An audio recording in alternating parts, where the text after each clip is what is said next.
no lights behind us.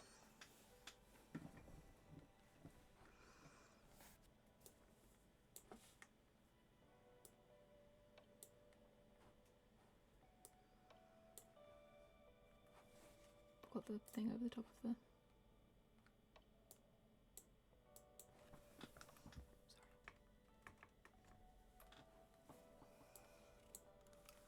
Hello everybody and welcome. My goodness, that's exciting. See if we can get the music on. Welcome, welcome. How's everybody doing? Hi! Hello, hello. It's good to see you all. Good evening. Hello, Leaky. Leaky, shout out to Leaky as our new mod. We are delighted to have you. Excellent. Fabulous. It is fabulous to see so many of you here today. Welcome, welcome, welcome. Shout out in chat, how are you doing? Do you have a nice beverage with you? I'm personally currently on some decaffeinated Earl Grey. Welcome first time chat. Kai, hello. Hi Kai, hi guys, how are we all doing? I'm loving the number of repeat people in here as well. Fabulous stuff. So welcome to the Crazy Cafe, or I suppose we should say... Specifically today, we are talking about living with bipolar type 1. Shall I move that around a little bit? I think our display has changed. There we go. Now you can properly see us both. Can everybody hear us? Oh, there we go. Let us know in chat, sound out. How are we doing? Oh, you got a cup of tea. That is correct, Nothbin. Yeah. Welcome, welcome. Oh, I've just realised our fairy lights aren't on. Yeah. Can you pop them on? Yes. They just need to be plugged in down the bottom. We shall pop those fairy lights back on for everybody. We do love some fairy lights. Okay, let's have a little look-see. Brilliant. Yeah. There we go. Fairy lights. Fairy lights back up. Ah. It's still saying we are unstable, but you know what? The irony is lost on nobody. Yeah. Oh, meningitis B vaccine. Sore arm. Hey, hey, welcome. Welcome, Steph. Welcome, Robyn. Robyn like the bird. Yeah. I enjoy More birds. that. More birds. We're getting a bird collection. A bird collection. Does that make us twitchers? I have no idea. No, maybe. Maybe not. I'm still new to all this. I don't know what's going on. Fantastic. So it's good to see you guys. Oh, thank you, my goodness. Nothbin. Thank you so much for the gifted subscription. Oh, look, I've got 2 alerts Ooh, that come up on the pop-ups. screen. I know. love pop-ups. I get excited by That is pop-ups. very, very exciting. So let's see if whether or not we can make this work. Okay, everybody. I think I probably don't need that one. I'm just learning things as we go. So Look at us learning things. today we are going to be talking all things mental health, specifically bipolar type 1, which is I am Robyn and this is my lovely wife Em. Hi. And Em here is diagnosed with bipolar type 1, among other things. Yes, I am our resident crazy lady for the Crazy Cafe. That's one of the reasons we called it because I'm quite irreverent about my mental health, which is, I mean, due warnings apply for everybody who's on here talking about mental health related things. I am fairly irreverent about it, and I might use terminology that may be sad for you. Please, I'm very sorry. I don't mean any offence by it. I use it to refer to myself. Oh my goodness, look at all those followers and look at the subscriptions. Well, Hello. Nothbin, you are thank you so much. That is incredibly kind. We are working to get to 50 subs today and it looks like we are going to hit that goal. I sincerely hope. And thank you. exciting. Welcome all of our brand new followers.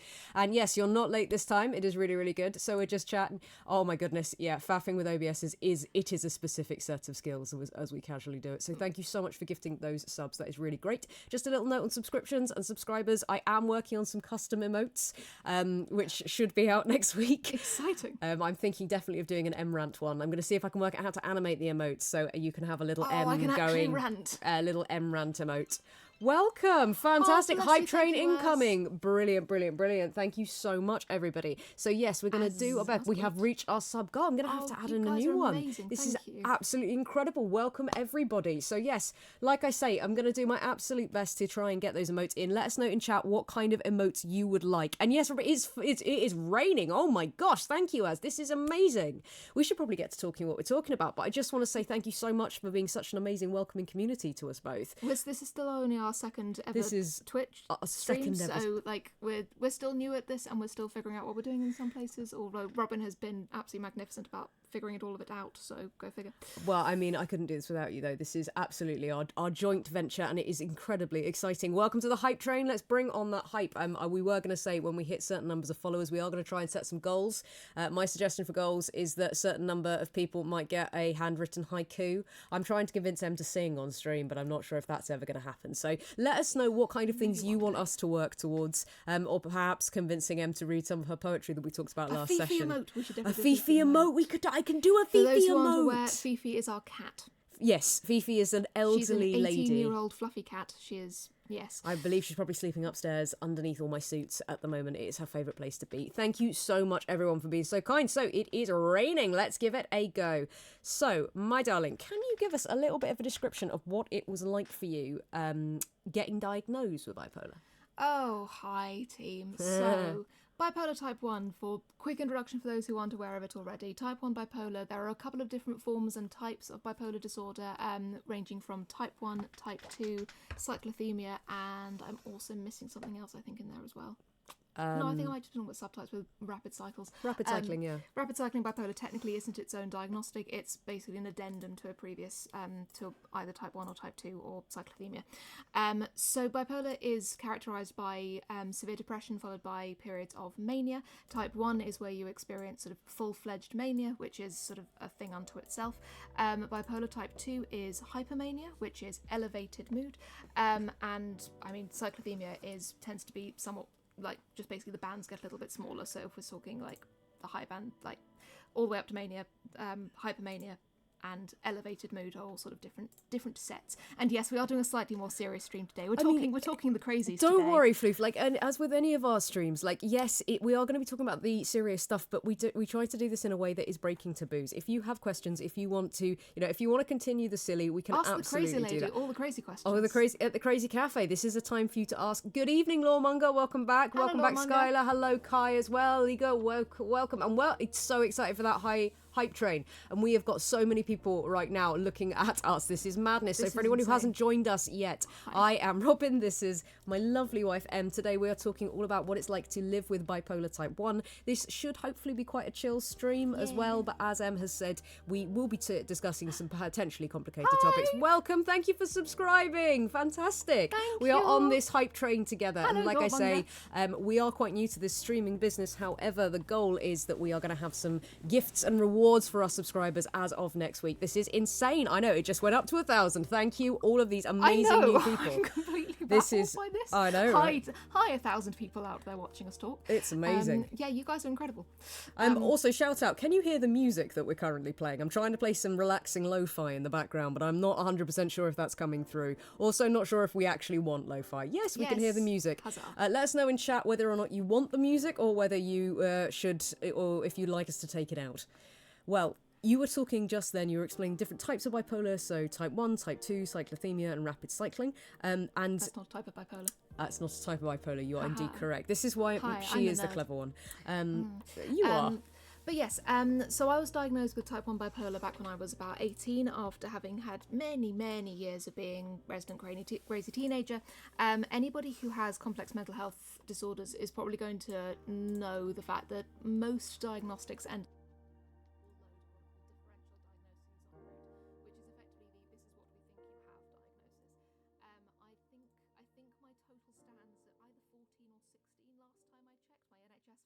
basically a book unto themselves. But type 1 bipolar was, I got that particular one because, manic. Oh, we've gone mute apparently. We got mute, we got it, it should work, that You should fixed work. Yep, is that still working? Sorry, I was just checking. There we go.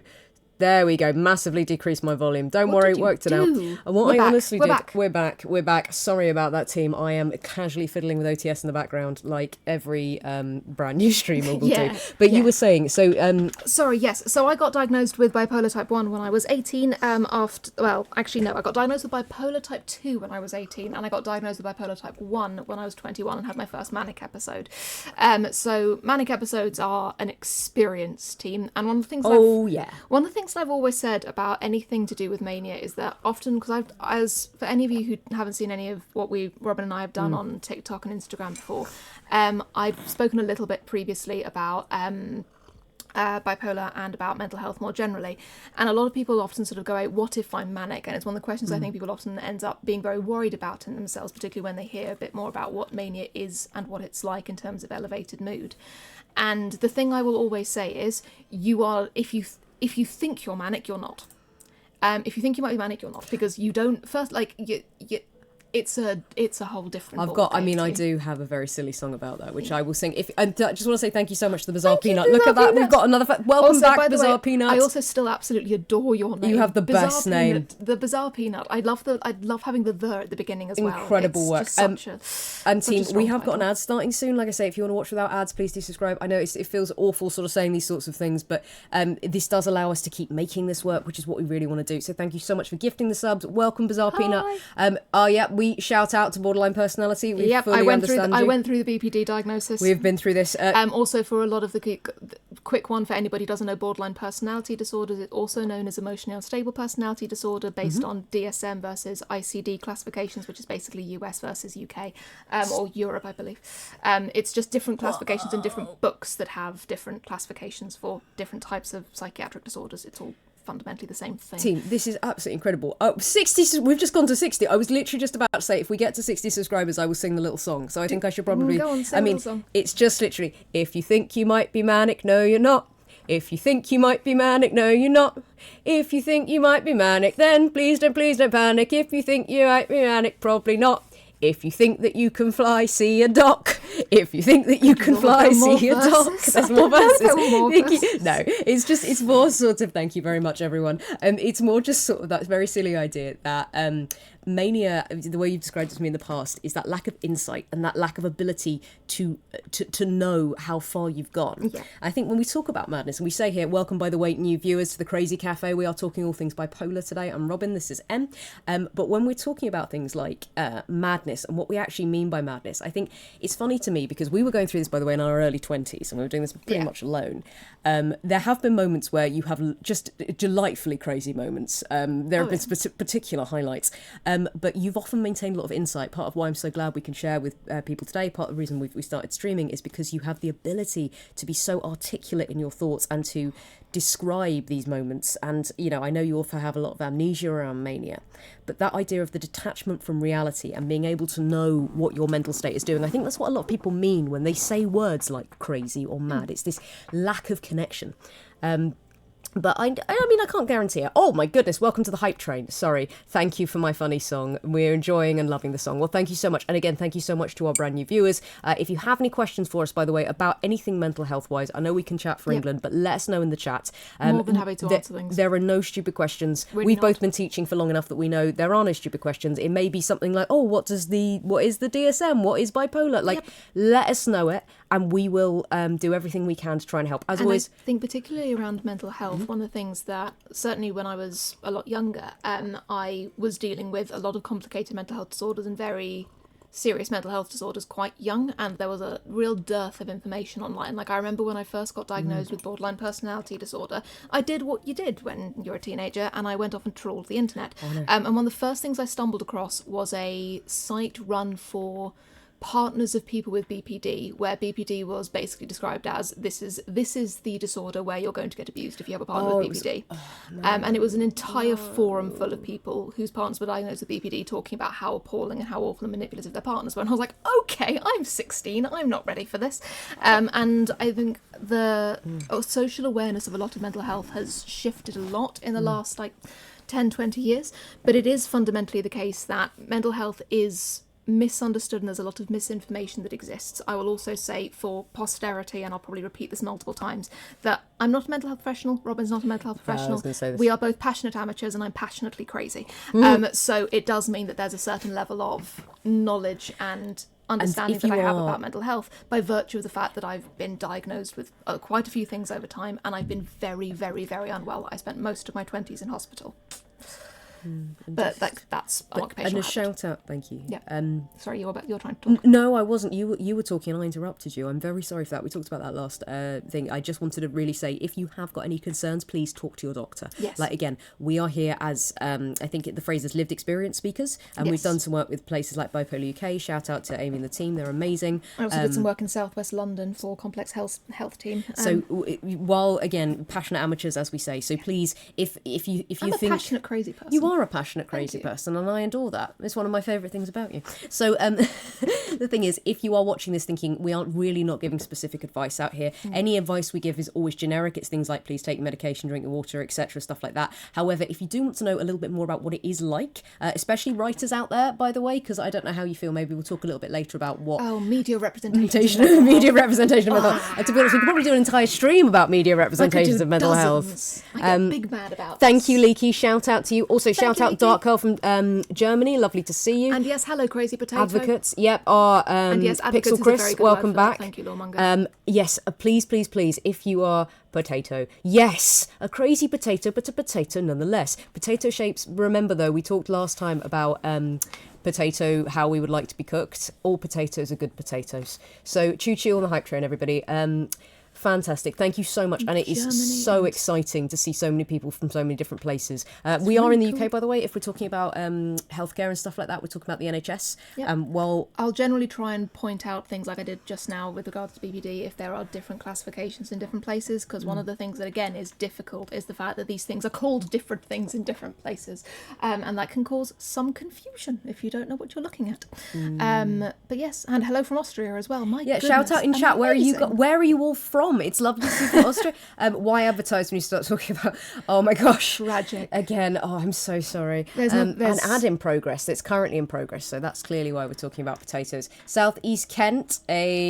Welcome UK. Yep. And UK. Thank you, Saoirse. It's good to see you. Saoirse. It was Saoirse, wasn't it? Yes, Yeah. I think it was Saoirse. Welcome. So it's really exciting to see people from all over the globe. And I know there's interesting people talk about the NHS, especially I think Americans are quite frightened of the NHS, and they will say there are problems. However, the NHS absolutely saved both our lives. Yeah, very much so.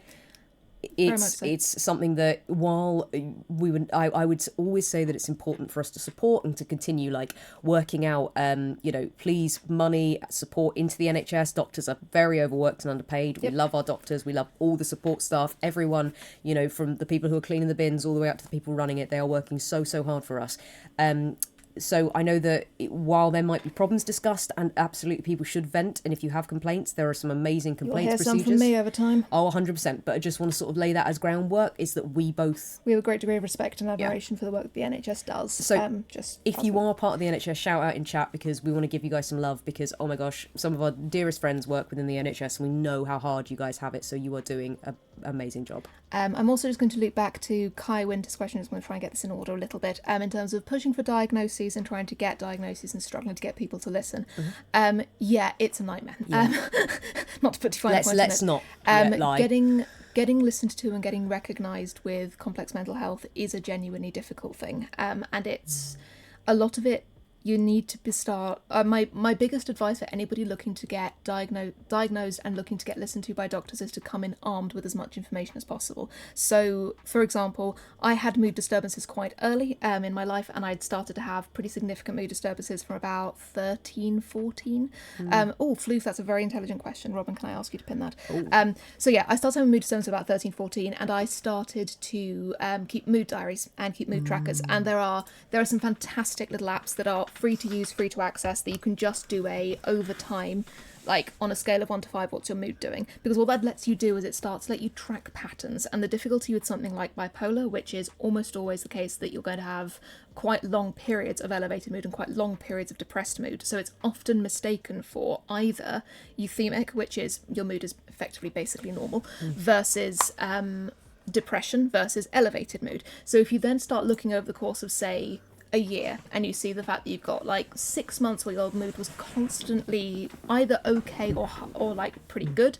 and then suddenly dipped again, sure, that might be seasonal affective if you've got it at the right time of year. It might also be bipolar. And the thing is, the more information you have, the more that you're able to take it to a psych and go, here is what I've got tracked so far, and here's the list of other things that are contributing to my impression of what's currently going on with me, and therefore can start to have meaningful conversations with psychs about getting diagnosed and getting looked at and getting assessed properly. Like, any first-line physician can't diagnose you with something like bipolar. Most first-line physicians, in my personal opinion, and I'm going to caveat personal opinion here, shouldn't be diagnosing depression or anxiety or practically any mental health disorder, because most of these things can be things wearing other hats. Most first-line physicians are going to see you once and do effectively a superficial look at what you're currently experiencing. That doesn't mean they're going to be able to get a full holistic view of what's going on with your mental health. So I personally am of the opinion that there may be some frontline things that can be used and should be used, and that's great, and I'm not going to step on doctors' toes here, but I think when it comes to diagnostics of mental health disorders, there is often more complicated assessments to be done. And like I say, information ends up being your best friend for that, because the more you bring, the more you're more likely to be able to get people to actually pay attention to what you've got there. A list of what's going on with you. Also bring an advocate. I was about to say, bring one of me. Don't try and bring me. I am not clonable. Not yet. Not yet. Not yet. We haven't tried. We haven't tried. I am no sheep. But in terms of bringing an advocate, having somebody there, especially if you are struggling with something like this, it can, one thing, it can distort perception, which is incredibly challenging. Also, you don't want to have to be the one there taking notes. Like, as an advocate, if you're going in, there was a question here, how can you support someone with bipolar? I really understand. Thank you so much for that question. And part of what I'm going to say here is, if you are someone who can go with them to medical appointments, especially, this helps, I'm sorry to say the world we're in, if you are a cis straight white man, or if you are in any way presenting in any form of position of power in whatever location you're in, especially if you're going with a lady or somebody who is in a minority position, that can be so supportive. And I hate that that's the world we live in, but it is a useful hack, is bring somebody that they would think is powerful. Yep. And your job then is to sit there and to make notes, to obviously be making notes. And even if you're just writing what you need for dinner, it keeps them accountable. It makes people know, one of our best videos we talked about before is how to get medical professionals to listen to you. And one of them is letting you know that you are going to hold them to account. So saying things like, okay, if you are denying me treatment, or if you're denying me a referral today, why are you doing that? So just questioning, or saying things like, is it possible to be referred on to a psych in this case? And if not, why not? Then your job, like I say, as an advocate, you also, if you are not someone who for writing things down is your friend, just record it on your phone.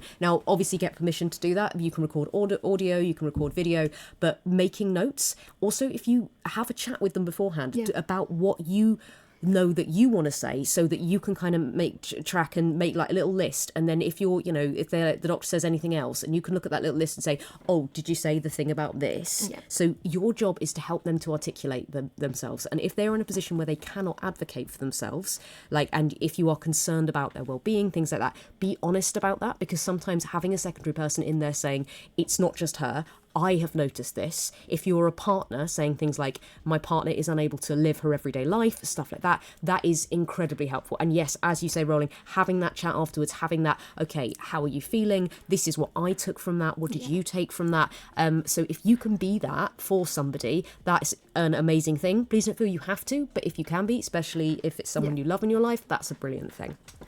And those things together help facilitate meaningful conversations. And I think there's a lot of chat that goes on, and you know what, I'm not touching this debate with an antiseptic barge pole. Oh God, but regarding self-diagnosis, no, it's not even that. No, it's just fundamentally, I'm going to take a big step back from anything that anybody may think or know or have talked about with self-diagnosis. Realistically, we are in an age of the internet, which means that if there is something that you know is wrong with you, effectively, of course you've gone and fucking Googled it. And of course you have a fairly good idea of what's probably going on. And you might have an excellent idea of what's going on. One of the things that I think can often be really helpful about having an advocate in the room is that they can help you to sense check your own bias. Like when I was, again, I've been diagnosed with everything under the godforsaken sun. And there was a specific set of symptoms that I was experiencing that I was going, this doesn't fit. And I couldn't make it match with what doctors were telling me were wrong with me.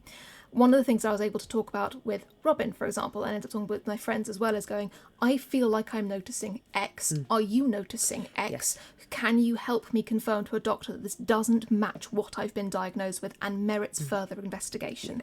That was the pathway that ended up getting me diagnosed with a set of other things. Like I say, I have complex comorbidities, guys, which, if anyone doesn't know what that means, it means comorbidities are disorders that you have side by side with your pre-existing disorders. So a lot of mental health disorders, you're going to have bipolar plus the other things. Like, for example, I had an eating disorder for 16 years. So like that was a fun comorbidity for a while. I'm sorry, I have to shout Leaky in the chat. Them and M's. Them and M's. There was also, oh my god, the best troll ever. Oh, yes. It was, oh no, somebody said, was it Batshit and Robyn? Yeah, Batshit honestly, and Robyn. part of me was honestly, like, if it wasn't swearing, I would put that on merch. It was honestly, that's when I say you should troll in an interesting way. Just shout out, we've had some more viewers come in. Just wanted to say hello, I am Robyn. This is N. We are married. We didn't say that originally. So yeah, we're married. We've been together since we were about 16. We're now in our 30s. We have a variety of things we're going to be talking about, actually. But today, we're talking about living with bipolar type 1, which is M's diagnosis. Hi. Someone else asked earlier about whether or not why I said the NHS saved my life. The answer is I've needed to go in for various things throughout the years, including things like having my appendix out, which turned out to be a burst ovarian cyst. So, like I say, the reason I put this out there is because we really appreciate the NHS and everything everyone in that incredible sphere does. That being said, nothing is perfect, so we will probably be talking about things. Just please know, if we're saying things like, oh, the queue times, wait times, etc., we understand that is not the fault of individuals. That is systemic underfunding for the past, however, 20 years or something. Yep. So please don't take that personally. And yes, thank you, Leaky. Leaky is an absolute legend, is one of the mods in chat. We will be working on chat commands, asking questions would be fantastic. Yep. I'm also, I think you can now, if you spend a certain number of bits, remind us to take a hydration break. I am trying to do various different things, but I am still learning.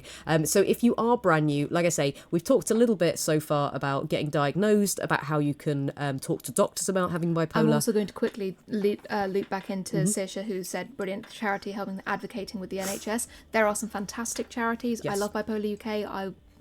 I used them a lot when I was younger and I was first getting my bipolar diagnosis, and they're wonderful human beings.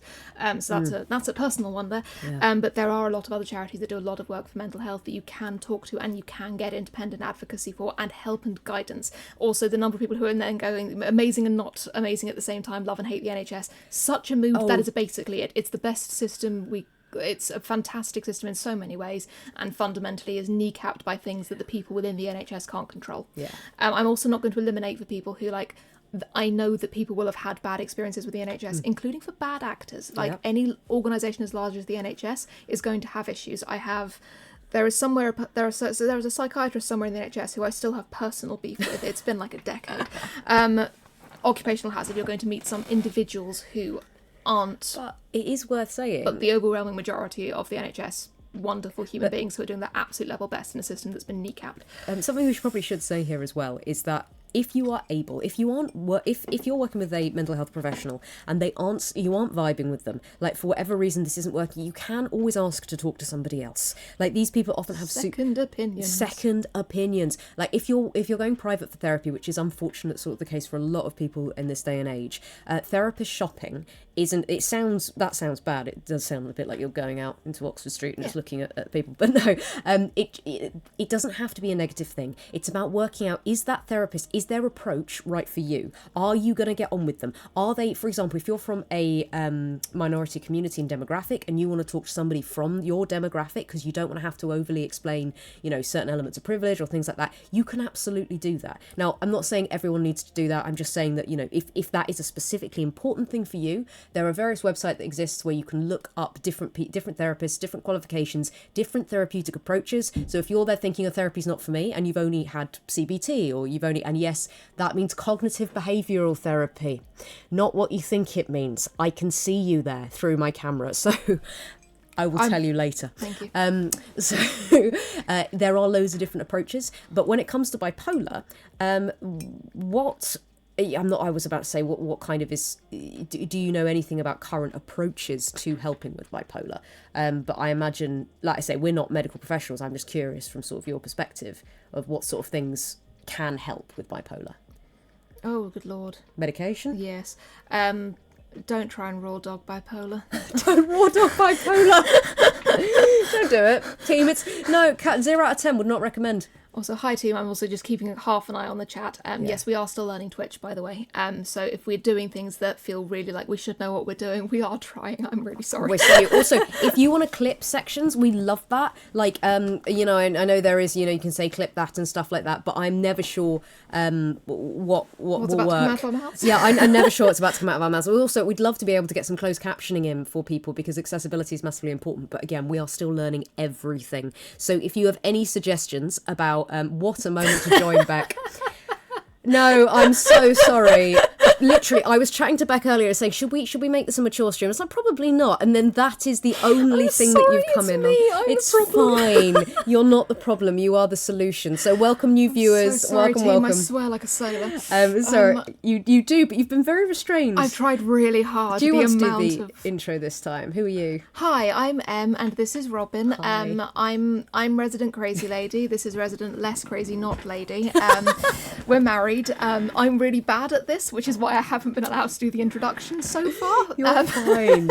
No, you're doing really, really well. Just to say, so we're doing various streams. Also, thank you from a licensed therapist who agrees with me. Thank you, Teapot. We also, appreciate Little you. Teapot is a lovely name. You are a little teapot.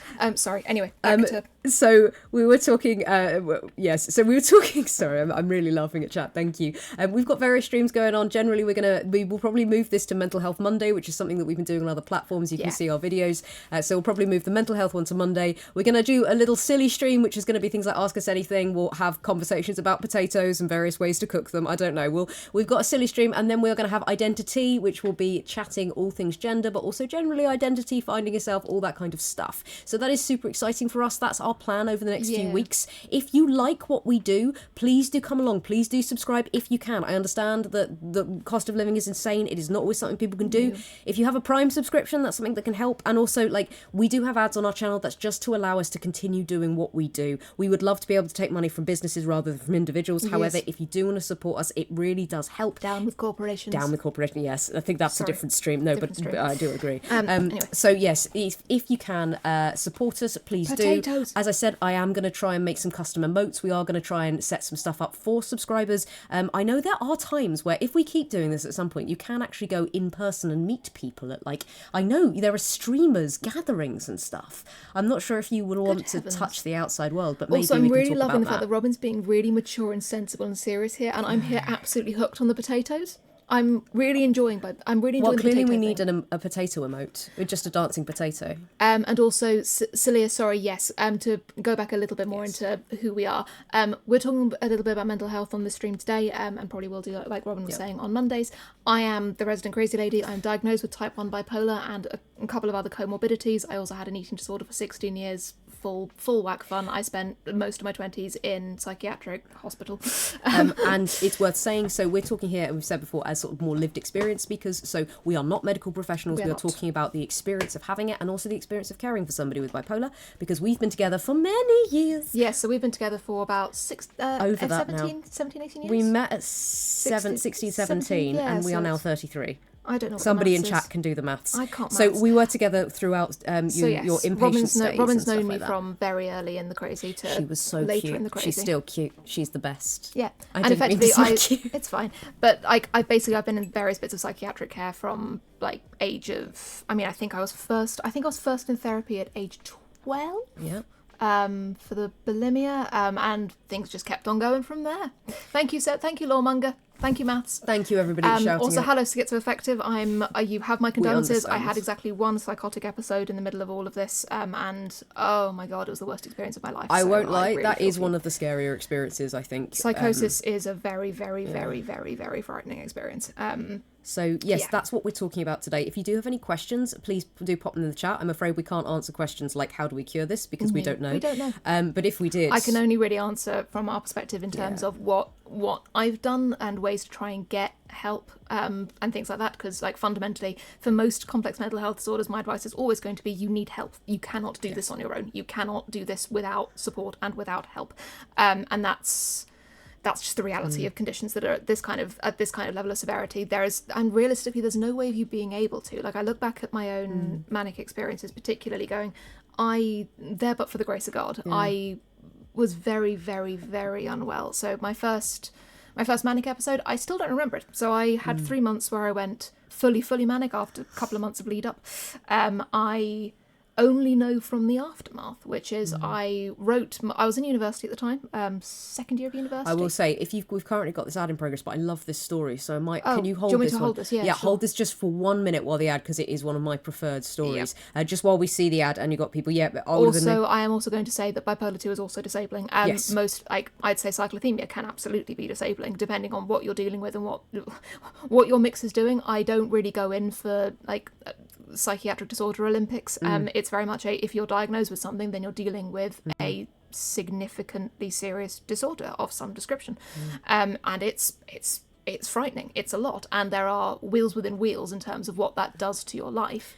But you do it's articulate very your severe. experience so well. I'm just going to say thank you so much. And just looking in the chat here as well, I'm really glad you haven't had an episode in a while. That's fantastic. And yeah, it's so challenging to go through various conditions, because as you say, comorbidities as well, and it doesn't matter, the kind of idea that one thing, this is so much worse than this, or this is so much, that's not how it works in reality, because one person could have bipolar type 1, an incredible support system and lots of money, all these things, and then somebody with, say, cyclothemia, maybe they're struggling without anything, don't have access to resources, don't have access to meds. There's all of these things that make these things so much more complicated to realistically deal with, and or comorbidities, which again, so many psychiatric disorders can look like other things, can also be side by side with other things, can often be a nasty little mix of a whole loads of sets of things, which, let alone the fact that I would maintain that I think a lot of mental health disorders can be traumatic in their own rights, irrespective of whether or not there are comorbid trauma disorders or trauma issues underneath. And also, but just it's comparing. It doesn't help. It doesn't help. It doesn't help to compare. Your experience will be unique, and as always with any kind of diagnosis, it's a diagnosis of a collection of symptoms, and these symptoms can often overlap. I know we've got people in the chat. I will say my shirt in a minute. I'm going to remember that one. So there are people in the chat talking about things like BPD, the schizoaffective, the various things going on. I'm actually going to do a quick step back to be able to talk through what those things mean, because I know there have been a couple of questions here, and we've gone through terms quite quickly. So bipolar disorder basically falls into three major camps, which is type 1 bipolar, type 2 bipolar, and cyclothemia. And what that effectively is if you assume that if this is your mood here, and this is normal average day-to-day mood, you'll have ups and downs within that, but it's kind of sitting around here. Bipolar type 1 is very much here is mania, which is, politely to myself, as much as anything else, you've gone off the deep end. It's very severely elevated mood. You will then have episodes of severe depression. You will have type 2 bipolar, which is episodes of severe depression, and what's called hypermania, which is not quite full mania, but it's sort of the step just below. Can I pause and say hypomania? So this is, sorry, I say this I get confused every time. There's hyper and hypo. So hypo is, prefix. So it's just below. HYPO. Yeah, so it's not that it's less, hypomania is also absolutely awful, characterised by elevated mood, increased speech, insomnia. I was about to say that one. And all these things. And it's also that challenging thing, because you were sort of saying it's that feeling that anyone with bipolar, you sort of feel you can do anything. Yes. But continue for cyclothemia. So So hypo is just, like Lawmonger's just said in chat as well, hypo is down. So it's the step down from mania. It's, like I say, that's not to say that it's less severe. Can absolutely be, been there, seen it, done it. It's just a diagnostic criteria here. Cyclothemia is where you're cycling normally between depression and what's called euthymia, which is effectively normal mood, somewhere in the middle. It can also be to mildly elevated on both sides. So it's just cyclothemia also tends to be more rapid cycling. Things that you may have seen in chat that are also terms are effective little add-ons that describe the type of bipolar disorder you're working with. So if you see people who are saying rapid cycling, it means that you're cycling through those ups and downs particularly fast. I believe bipolar, please don't quote me on this, I haven't looked up the DSM in a little while. I believe bipolar is classically 6 months per cycle-ish, if not longer. Please correct us, chat, if you've got more of an idea there. It's quite long haul. Rapid cycling tends to be when you get into much shorter periods, and hyper rapid cycling is also even shorter than that, and that's sort of in the case of weeks, months, days. Those are those. You also have schizoaffective, which is where you're having clinical features of schizophrenia, which is a different disorder altogether, where that's going to be contributing. So say you have mania, like there's a difference between mania with psychotic features and a schizoaffective bipolar. They are two different things. It's about effectively which different bits of symptoms from other diagnoses are starting to contribute here. It is not uncommon to have mania with psychotic features, i.e. you've entered into psychosis while you are manic, or those two things have become meaningfully indistinguishable.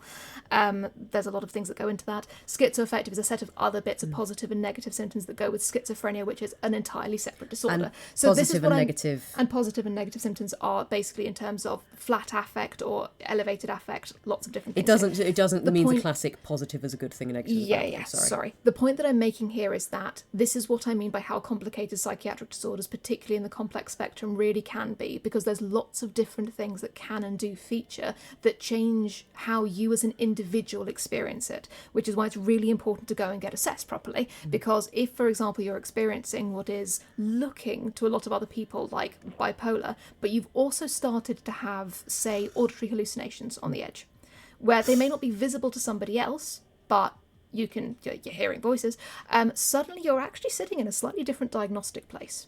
Other people may not be able to know that. You need to go and talk to a professional to go and get the right types of meds, because the types of meds that are going to help with elevated mood and with mood cycling may not help you with the fact that you're also hearing voices. Those are two separate problems. And you need to be able to talk to a psychiatrist to be able to get the right treatment for that. The whole thing about diagnosis, and the thing that I will always say about any form of diagnosis, is that it is a way of getting access to the right type of help. It is not an ending in itself. I have type 1 bipolar. That means specific things regarding what my medication looks like and the types of help that I need to manage the fact that, chemically speaking, my brain goes funky. That's just the thing. Other than that, a lot of the other diagnoses en route have really helped me identify comorbidities, things like that, etc., etc. I just want to say that was an absolutely incredible summary of the various types of bipolar and of team. Can I get just a shout out for Em in the chat, because that was absolutely brilliant. Like, I mean, I know what you're already saying, but the clarity of which you've just said that and explained that has been fantastic. Again, if anyone's clipping things in chat, if you want to clip that as a sort of description of different types of bipolar, thank you so much. I'm also going to quickly do a quick clarifying point, because I know this can confuse people, and I know people are potentially lurking and looking in chat. BPD and bipolar disorder are often used the same acronym. There is an acronym for BPD, which is bipolar disorder. There is one which is also borderline personality disorder. Both of them involve mood swings. This can get confusing. So, for example, I've seen a question in there which is, can you inherit BPD from one of your parents? Bipolar disorder, yes you can. There are genetic effectively cue parts. It's not an inevitability, but if you have bipolar, it is more likely that your children will genetically inherit it. That's one of those things. There is quite a lot of studies that go into biological hereditary nature of specifically bipolar. That said, borderline personality disorder, as far as I'm aware, the last time I looked at the research for it, is not hereditary. It is I mean, to be honest, most of the more recent research indicates that it's potentially more in the actual trauma disorder spectrum, which is a whole separate problem, the DSM, which there are whole separate streams I'll do about that. But the hereditary nature of it is different. So it's worth being quite careful about the fact, thank you for, like people sort of saying it's a trauma disorder. This was still, like when I was first diagnosed with borderline personality disorder, it wasn't considered a trauma disorder at all. It was firmly in the personality disorder spectrum and really wasn't looking likely to move from there. I know ICD and BPD also do, DSM, treat that a little bit differently. It's just worth being aware of that. Like, because of the nature, again, of a lot of particularly personality disorders, bipolar, BPD, personality, Axis 1, Axis 2, these are all terms that are used in diagnosing mental health disorders. It's complicated and it's messy, and there's still so much research being done as we literally speak on these disorders.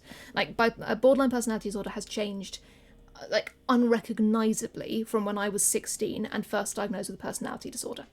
It is also, like, I'm seeing people in the chat who are also talking about things like autism, which are also now, due to the level of research that's now going into particularly female presentations of borderline personality disorder, and the fact that BPD has basically been the go-to.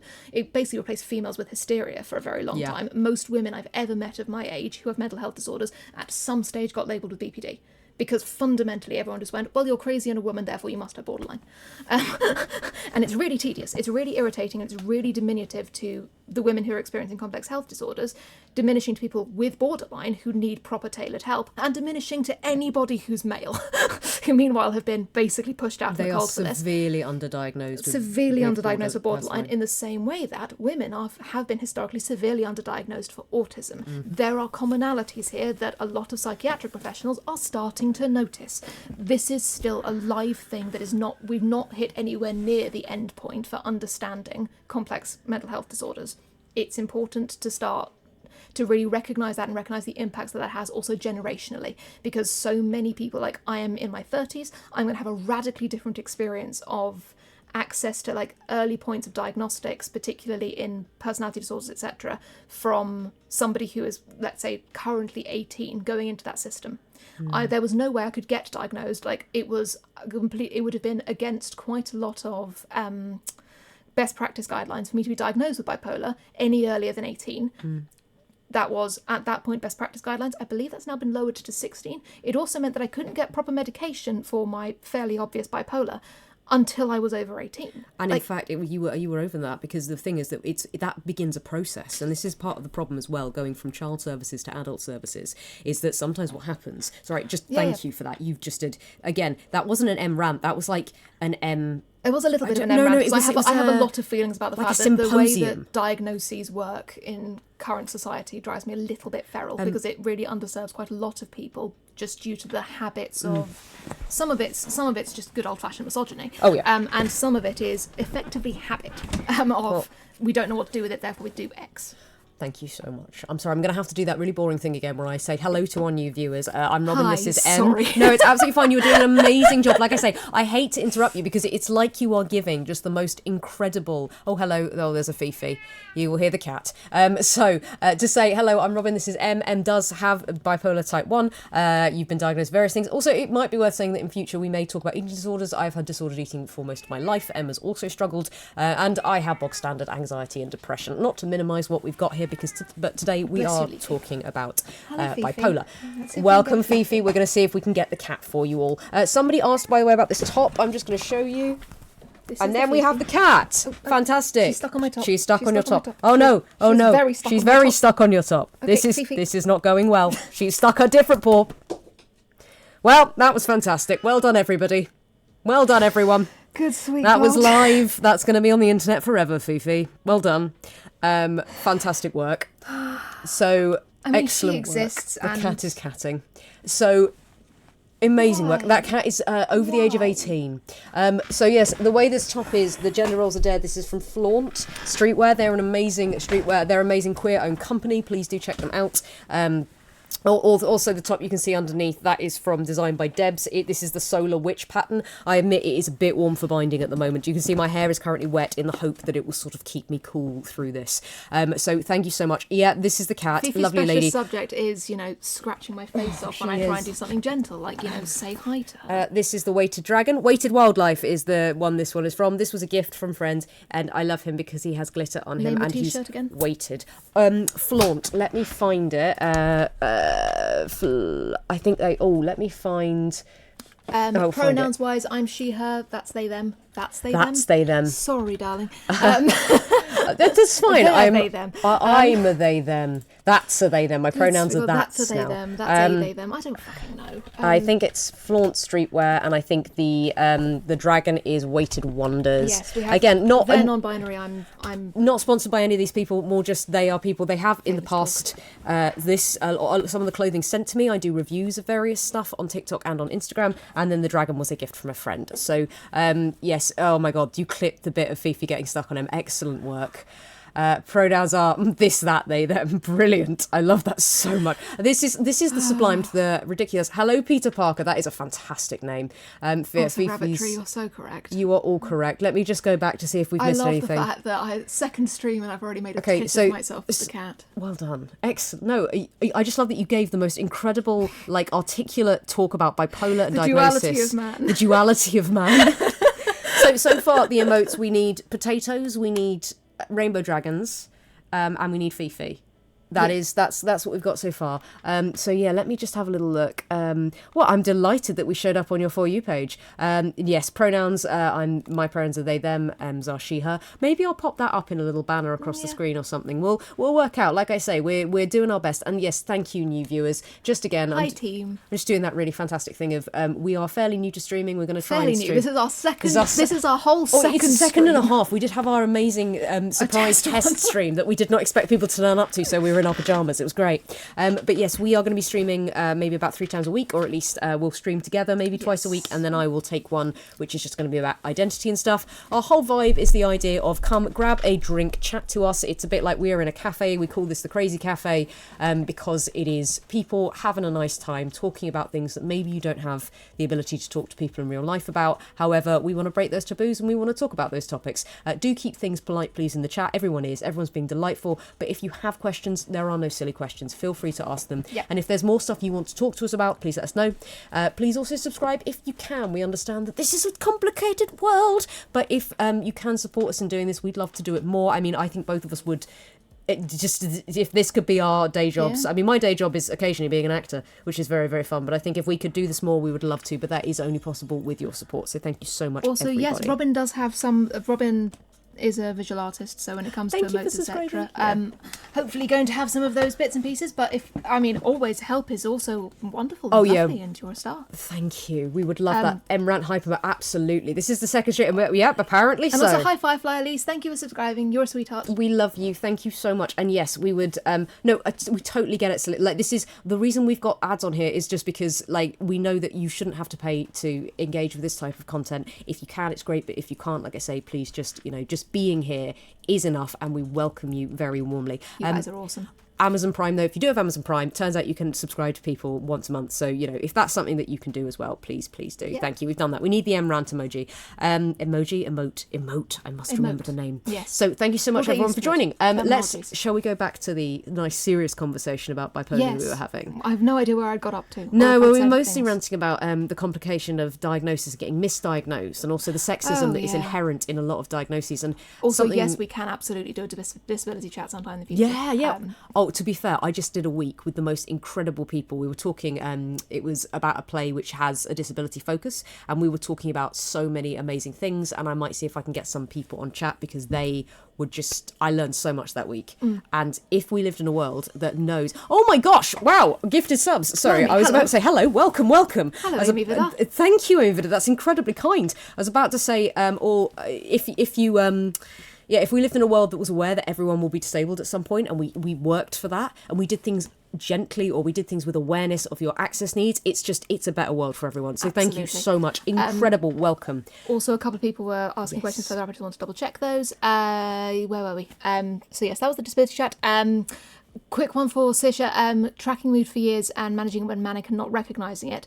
To be honest, part of the interesting thing was I stopped journaling. That was one of the things that actually gave me a cue that I wasn't actually in the building anymore, was the fact that there was a gap, and the fact that other people were starting to comment on my mood, and I was going, but I don't need to journal anymore, I'm fine. Oh god, yeah. And your speed of speech. If you think that I talk fast now, this is my natural talking speed. It about doubles when I'm manic. It was fast. It was fast. It was bad. So I just remember the party we had. Your birthday before you went to inpatient the first time. Oh, I have no memory of this place. I was manic. You were manic. Sorry, I was just thinking. So the very first time you sort of went into you'd had hypomanic episodes, but having a manic episode, we realised that you just weren't sleeping. The insomnia. Oh yeah, no, I didn't. I think I slept for. I think it was 6 hours in 3 days. I started not hallucinating, but I couldn't read anything because everything was turning into little fish whenever I tried to see words. And I was doing an English degree, and I realised this was bad. Yes. So I went to the doctor and got some stuff to help sleep, and nothing would help me sleep. No. Nothing at all. And you were quite heavily sedated, and nothing was helping you. My brain just would not shut up. And at that point we were working with, because you Cambridge Uni, we talked about this, you were working with a local team in Cambridge, and they were sort of coming in and checking on you, but then we knew it was not something that could be handled. But you did have it was your birthday, because the irony being that your birthday is sometime in the summer, I won't reveal when, but it's in the summer, and that's tend to be when you go manic. So you had a going away to the crazy place party with all your friends. Just we're all sat there like, we're celebrating your birthday. We're deeply worried about you, but you're going to be okay. Well, Beck, thank you so much. That is amazing. Beck. Gifting those subs. We love you. Thank you. That is incredible. What an amazing thing to do. Sweethearts. Thank you for paying it forward. You are amazing as a team. So yeah, if you're looking out for signs of it, also you need your dissertation. That was what you were going to say. I also wrote, I think, 3 different dissertations, one of which was in tongues, and I mean that in the sense of even I couldn't fucking understand what I'd written. Like, I'm fairly certain there were some bits of fantastically innovative English literature analysis in there, but fucked if I could find it. I did some very strange things around that time. I was very not good. But I did actually have some really innovative stuff that I ended up, when I was then sane again, like trying to harvest some of my old crazy stuff, going, Crazy Me had some ideas, like could not coherently do anything. You also auditioned for Mrs. Lovett from a psych ward, and you didn't get it, and I think that's tragic. rude. Just tragic. But also, I think this is an interesting point that people sometimes make. Also, thank you so much for the gifted subs, Nothman. That's incredible. I'm going to have to start you a swear jar, aren't we? Sorry, guys. Anybody who's new and hasn't ever heard me say this before, team, I swear like a sailor. I really try not to, but Oh my gosh, we've gone past 100. I did say at 100 I would write I'm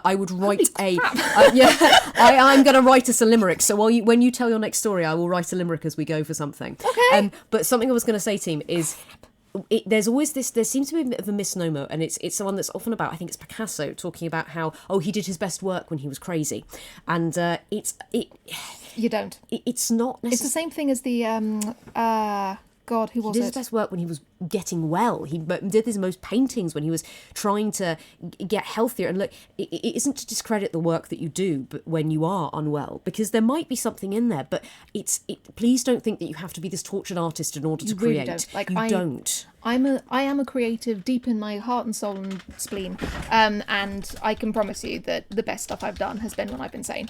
There are bits and pieces when I've been very, very unwell and still trying to create things, and it's when you look at it afterwards and go, honestly, all I can see is the self-aggrandizing pseudo-intellectualism of somebody who thinks they're so much deeper than they are because they're too insane to be able to tell what's real or not.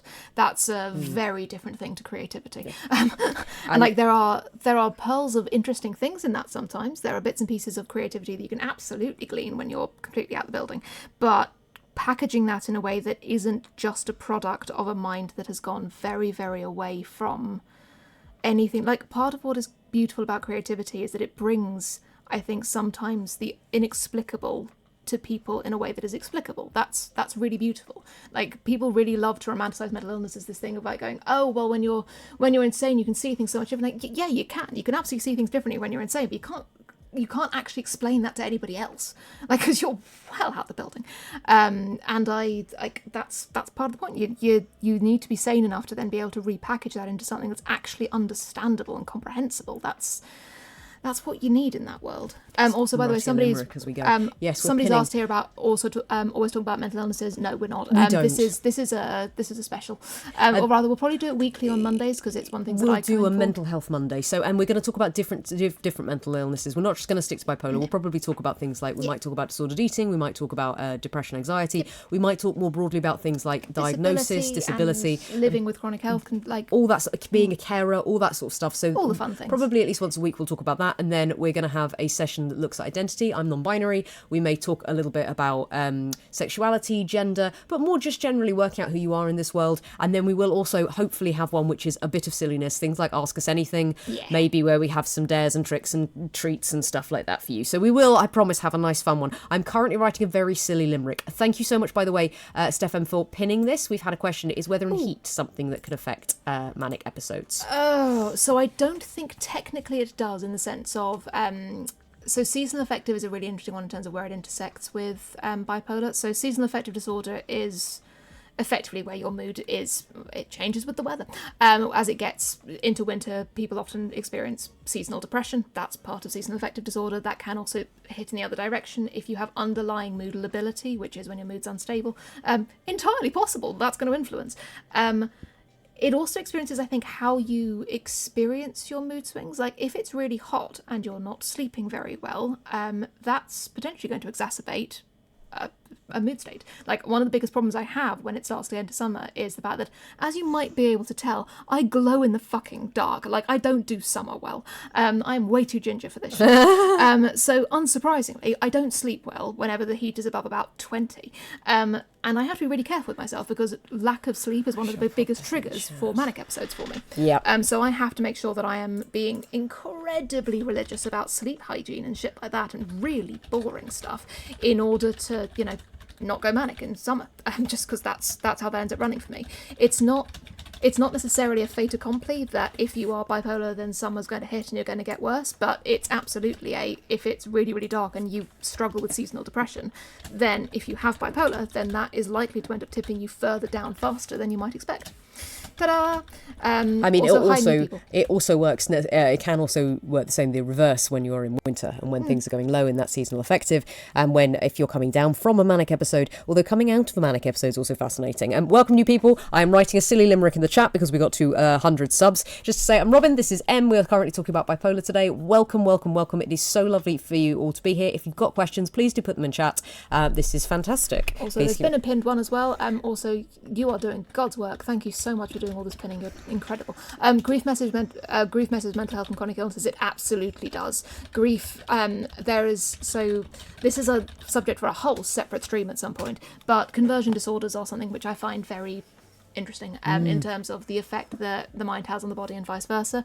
Grief does a lot of things, both chemically and physically to the body, in terms of parts that it drains and what it does to how you process aspects of what's going on in your brain. It's going to affect your mood. It's going to affect how you process your mood. It's a physical thing as well. I mean, we were talking about yes, grief massively affects mental and physical health. 100%, and it's that mind-body connection as well really cannot be underestimated. That idea of, especially, you were just talking there about heat and about heat and cold, but also about that feeling of grief. I'm sure if you know, it feels like an illness. It can attack your immune system, and that just interplays with your head and with the thoughts that you're having.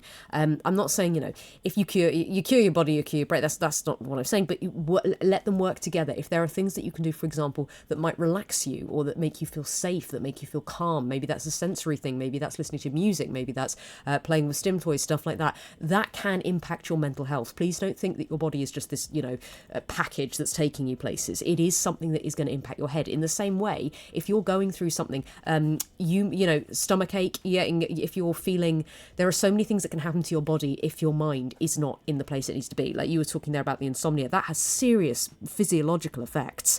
And if you are struggling, like we say, please talk to a doctor. We're not psychiatric professionals. I'm also going to do a quick re-intro because we've got another surge of people. This is insane. This is incredible. Welcome, team. Hi, team. So hi, I'm Em. This is Robyn. We're married. And I have type 1 bipolar, which is one of the reasons we're talking about bipolar today, because I'm the resident crazy lady. You are. This is the Crazy Cafe. We are here answering your questions and just talking generally about what it is like to live with bipolar type 1. Thank you so much. I'm glad you, thank you so much for enjoying my limerick. You pinned my limerick. Thank you so much. That's because we got to 100 subscribers. I want to say thank you so much. So yes, today we are trying to answer the questions that might feel taboo. We're trying to be as open and honest as we can be. Please, you know, and talk about personal experiences with. We are not psychiatric professionals, but we are here as lived experience speakers. We are people who, so Em, you've said you've been in and out of psychiatric care, you've been inpatient. We've known each other for many a year now, and throughout our 20s, I was acting as your carer throughout your time with bipolar. Yes. You've been through a couple of diagnoses of bipolar, working out, you know, you are type 1 now, but you were, I think, diagnosed? I was originally type 2, so I went through what I think is often, certainly for around people my age who are also female and got diagnosed with bipolar, this is not an uncommon story from other people I've known, which is I was floridly mad during all of my teenage years. I had a very severe eating disorder, so I was very severely bulimic for a very long time. And so, of course, off I trot into therapy as a young adult in CAMS, etc. CAMS. Child and Adolescent Mental Health Services in the UK. And they sort of figure that somebody with that severe an eating disorder probably has some mood problems, so I got the depression. And then depression. I got the depression diagnosis. And then some time passed, and they're going, well, so you seem to have a couple of other things going on. I'm like going, yeah, think. Really? So time passes, and eventually I get as soon as I'm 16, which was the earliest they were allowed to diagnose it, they went, "Oh, you're a woman with mental health issues. You must have borderline personality disorder." So there we go. I got tacked on with the borderline personality disorder diagnosis. And a couple of years pass, and that's still not covering all our bases. So I then get the bipolar type 2 diagnosis, where I then start to get on. Basically, it's the gateway to getting the better meds, because I'm dealing with severe mood instability. Like, the difference is pretty significant. So also one of the differences that I've talked about with borderline versus bipolar in terms of mood swings is that the mood swings that you get with borderline personality disorder are reactive. So if somebody says something, it can throw you off a ledge, where you end up sort of you go from feeling really good about yourself to feeling really, really shit, and your mood will swing very, very, very, very quickly often, in reaction to things that are happening around you, either inside your own head or in the outside world around you. But it's a constant in conversation with the world around you. Let's just do a little explain. Sorry, yes. No, thank you so much, because anyone who's joining us slightly later did an incredible explanation of what type 1, type 2 cyclothemia are.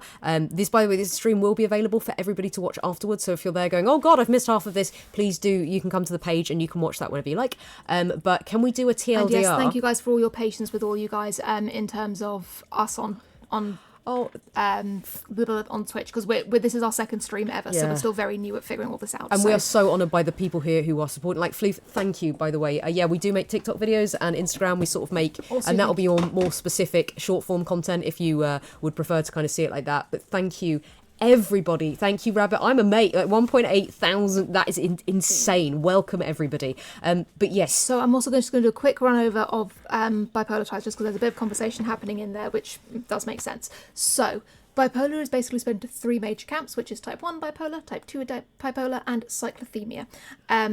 Now, one of the things I'm seeing in the chat as well is people sort of talking about gradated degrees of severity. That isn't a paradigm that I subscribe to, in the sense of all 3 of them have significant features attached to them, in terms of treatment, and in terms of, there is a difference between, I think, what is in some ways the on-paper severity versus the real-life impact. The real-life impact is relative to the individual, which means that I tend to find that trying to compare types of bipolar and the impact it has on the individual is a hiding to nothing, quite damaging.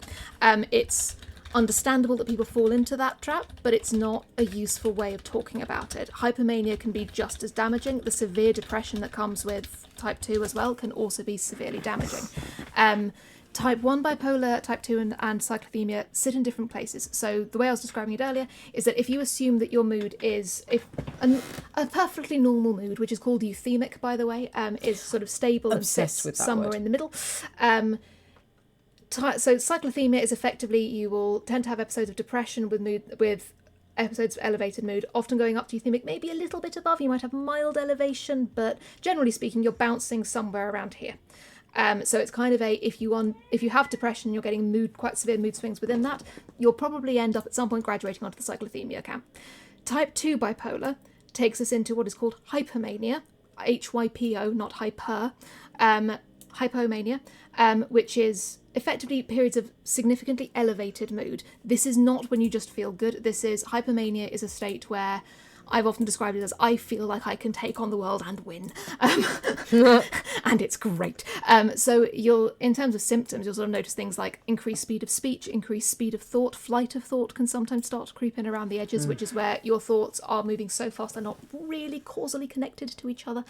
So you're kind of not linking, you've got to be, but A wasn't quite there, and it was you kind of don't have connection between thoughts. Hypomania feels absolutely outstanding. Until the moment where you can't sleep. Until the moment you can't sleep. Like it's one of those ones where hypomania is constant high pressure, which does mean that you can get, if something knocks your mood when you're in a hypomanic state, like if something, let's say that you get really bad news and you're hypomanic, you will still feel that degree of intensity, that degree of negativity.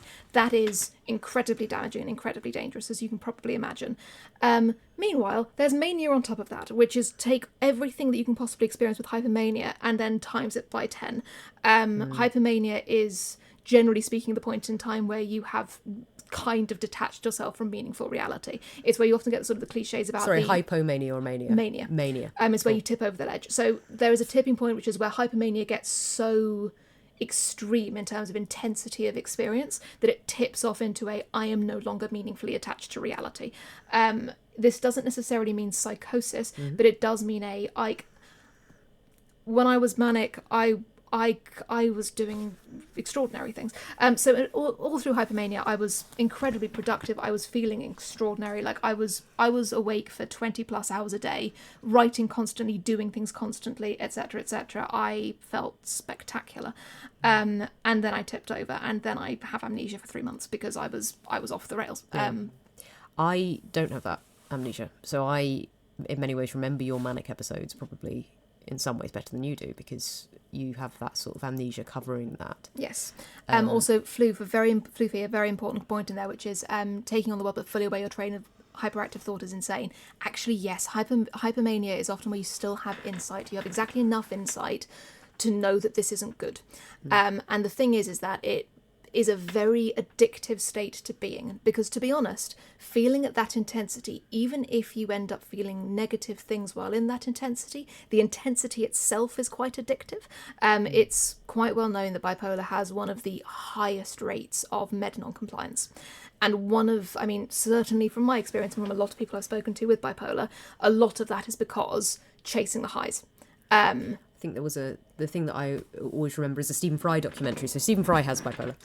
Also, before I forget this, and when we've been talking about type 1, type 2, we said this before, please don't compare. It doesn't necessarily mean, type 1 is worse or type 2. Like, it will be so dependent on everyone's situation. There is no point comparing what you are going through to somebody else. It is all different symptoms. And so please. Clinically speaking, yeah, there are different severities in terms of yes. what you need to be able to do to manage it as well. Like bipolar type 1, you're talking serious meds. Yeah, you are. And again, this med non-compliance, that is not something we would recommend in any way or form. It is an observation that people tend to be med non-compliant, but again, that is not something that we would in any way recommend. But something to say. So the Stephen Fry documentary talked about something that really stuck with me, was this idea of pressing the red button.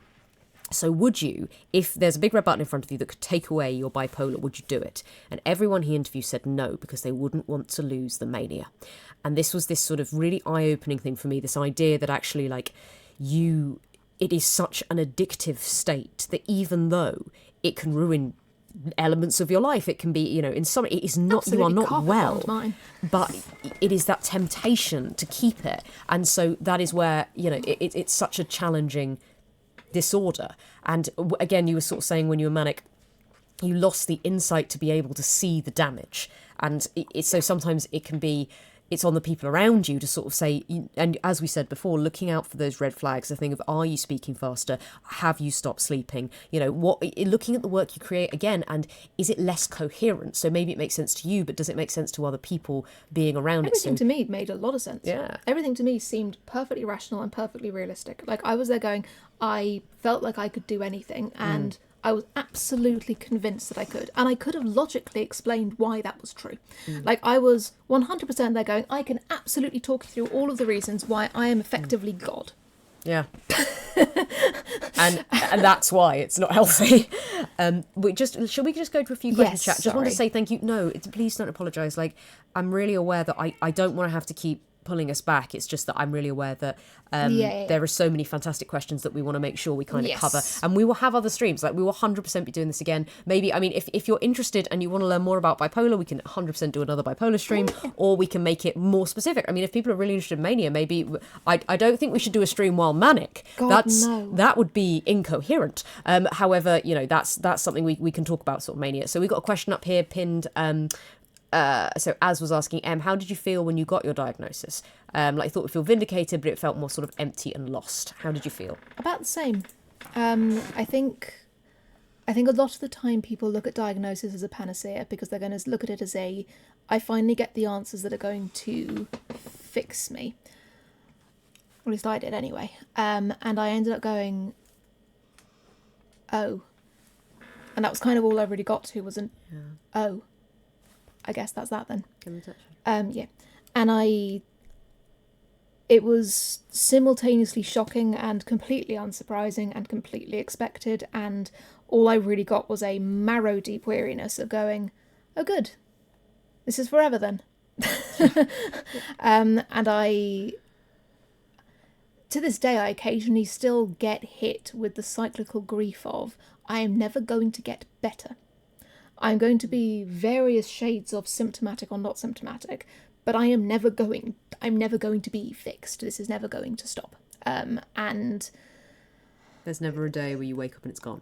There's never a day when I wake up not crazy. And it's one of the reasons why I talk about madness in the way that I do, and often being quite irreverent with it, because I'm going, you know what, I've been given a life sentence of a disorder that has nearly killed me on more than one occasion. The very least I'm going to do is talk about it in terms that make me smile and make me feel like I have some degree of agency over something that fundamentally has taken away every aspect of agency I could wish for. Like, that's the reality of it. And I don't like to subscribe to, and actually it was one of the things I can see there in Celia Zen saying, it's a very dangerous mentality to say you need fixing. I completely agree, but I'm also human. And I think a lot of people, when you're very unwell, desperately want somebody to come in, to sweep in and go, here is the fix. Here's the magic pill. Here is the magic thing that makes this go away forever. And it doesn't. And the thing is that even when I'm in my best state of mind and going, of course I don't need fixing. This is, in many senses, I mean, sanguinely, bipolar has also given me a lot. Like, I know that I have seen aspects of the world that a lot of people don't get to access. Like, the fact is that I have experienced things at that level of intensity, and I've talked to friends that exist in a much more euthemic state, and I experience wild mood swings still and all these other things. And I go, there are certain human experiences that I've had You've that seen are... the edges of the world. Yeah, and there's something... It's appalling, and it's unique, and it's horrific, and I wouldn't wish it on anybody, and I wouldn't exchange it for the world. Yeah. And it's never going to stop. And the thing is, like, no matter how good that gets, and no matter how much I come to terms with it, there are still some mornings when I go, oh, because I still need to take my meds, and I still need to check my mood tracker, and I still need to be responsible with my mental health, and I still need to check that, have I been too happy today? Like, you cannot understand how tiring it is to ask yourself, have I been too happy today? Because that's a genuine red fucking flag. Like, and it's not awful, and it's not every day, and it's not constantly draining. So I think you go a different shade of mad if you spend your entire life in the defeatist feeling of, this is all it's ever going to be. But it does also occasionally hit like a brick. I just want to say thank you for being so vulnerable there. Like, genuinely, I think there's a lot of different ways to talk about mental health. And also, if you're listening to this and you need to take yourself away, please take care of yourselves. Like, we are obviously talking. Sorry, this is quite like I say, we do also, if anyone's just joining us, by the way, we do also do lighter-hearted streams where we talk about you come in at a hell of a time. You come in at a hell of a time, team. But it's more just that is an incredibly vulnerable place to be, and you are being very, very honest. And I think that there's a temptation online, especially to, thank you for subscribing, by the way. Yes, there is a temptation online to polish things and to make things, and for people to be like, oh no, this can be my superpower and I can do this, and I get it, and I'm not actually diminishing those people if that is how they choose to kind of cope with what's going on. But actually, sometimes I hope it's helpful to hear, some days it's just awful. Some days it's just, and I don't know what it is like to have bipolar. The only thing I can compare it to, like, I do have depression, anxiety. I also, and this is going to sound, I really don't mean to minimize, I have celiac disease. Again, it's one of those things that some people are like, oh, you're so lucky, except there's certain things. And I'm like, no, it's just, it never goes away. I will never have a day where it's going to go, who knows what, science might do in the future. But right now, that sort of feeling of a life sentence, it can feel heavier, and some days are worse and some days are better. And you are not a bad person for not having the perfect reaction to your own disability or your own illness. Like, there is no right way of dealing with it. The right way of dealing with it is just however you deal with it that day. And some days it's just going to be awful.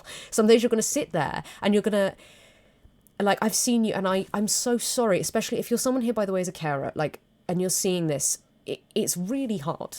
And, like, I don't want to make this about me, because right now, this is about you, and it's about the impact and that experience. But, like, seeing somebody you love in that situation is so difficult, and there is nothing you can say or do. But sometimes the best thing you can say is you can just validate. You can say, yeah, that sounds awful. That, like, shall we get takeaway tonight, darling? Like, it's one of those things that you sort of, you can't fix. And I know, again, we're using this word fix a lot, and I don't think anybody ever really outgrows that child thing of going to a parent going, I want somebody to fix it. I want an adult to fix it. Yeah. Because when you're a kid, that is a little bit how kids are often raised, is that you go and look towards an adult to go, you can fix it. And then when you get to be a grown-up and you're looking at the grown-ups going, ha, fuck, we're all making it up as we go. Yeah. And it's hard. I'm gonna a little think. A couple of questions that we had. Also, yes, I have experienced a mixed episode. That was one of the questions that was asked earlier. Yes, I haven't. It nearly killed me.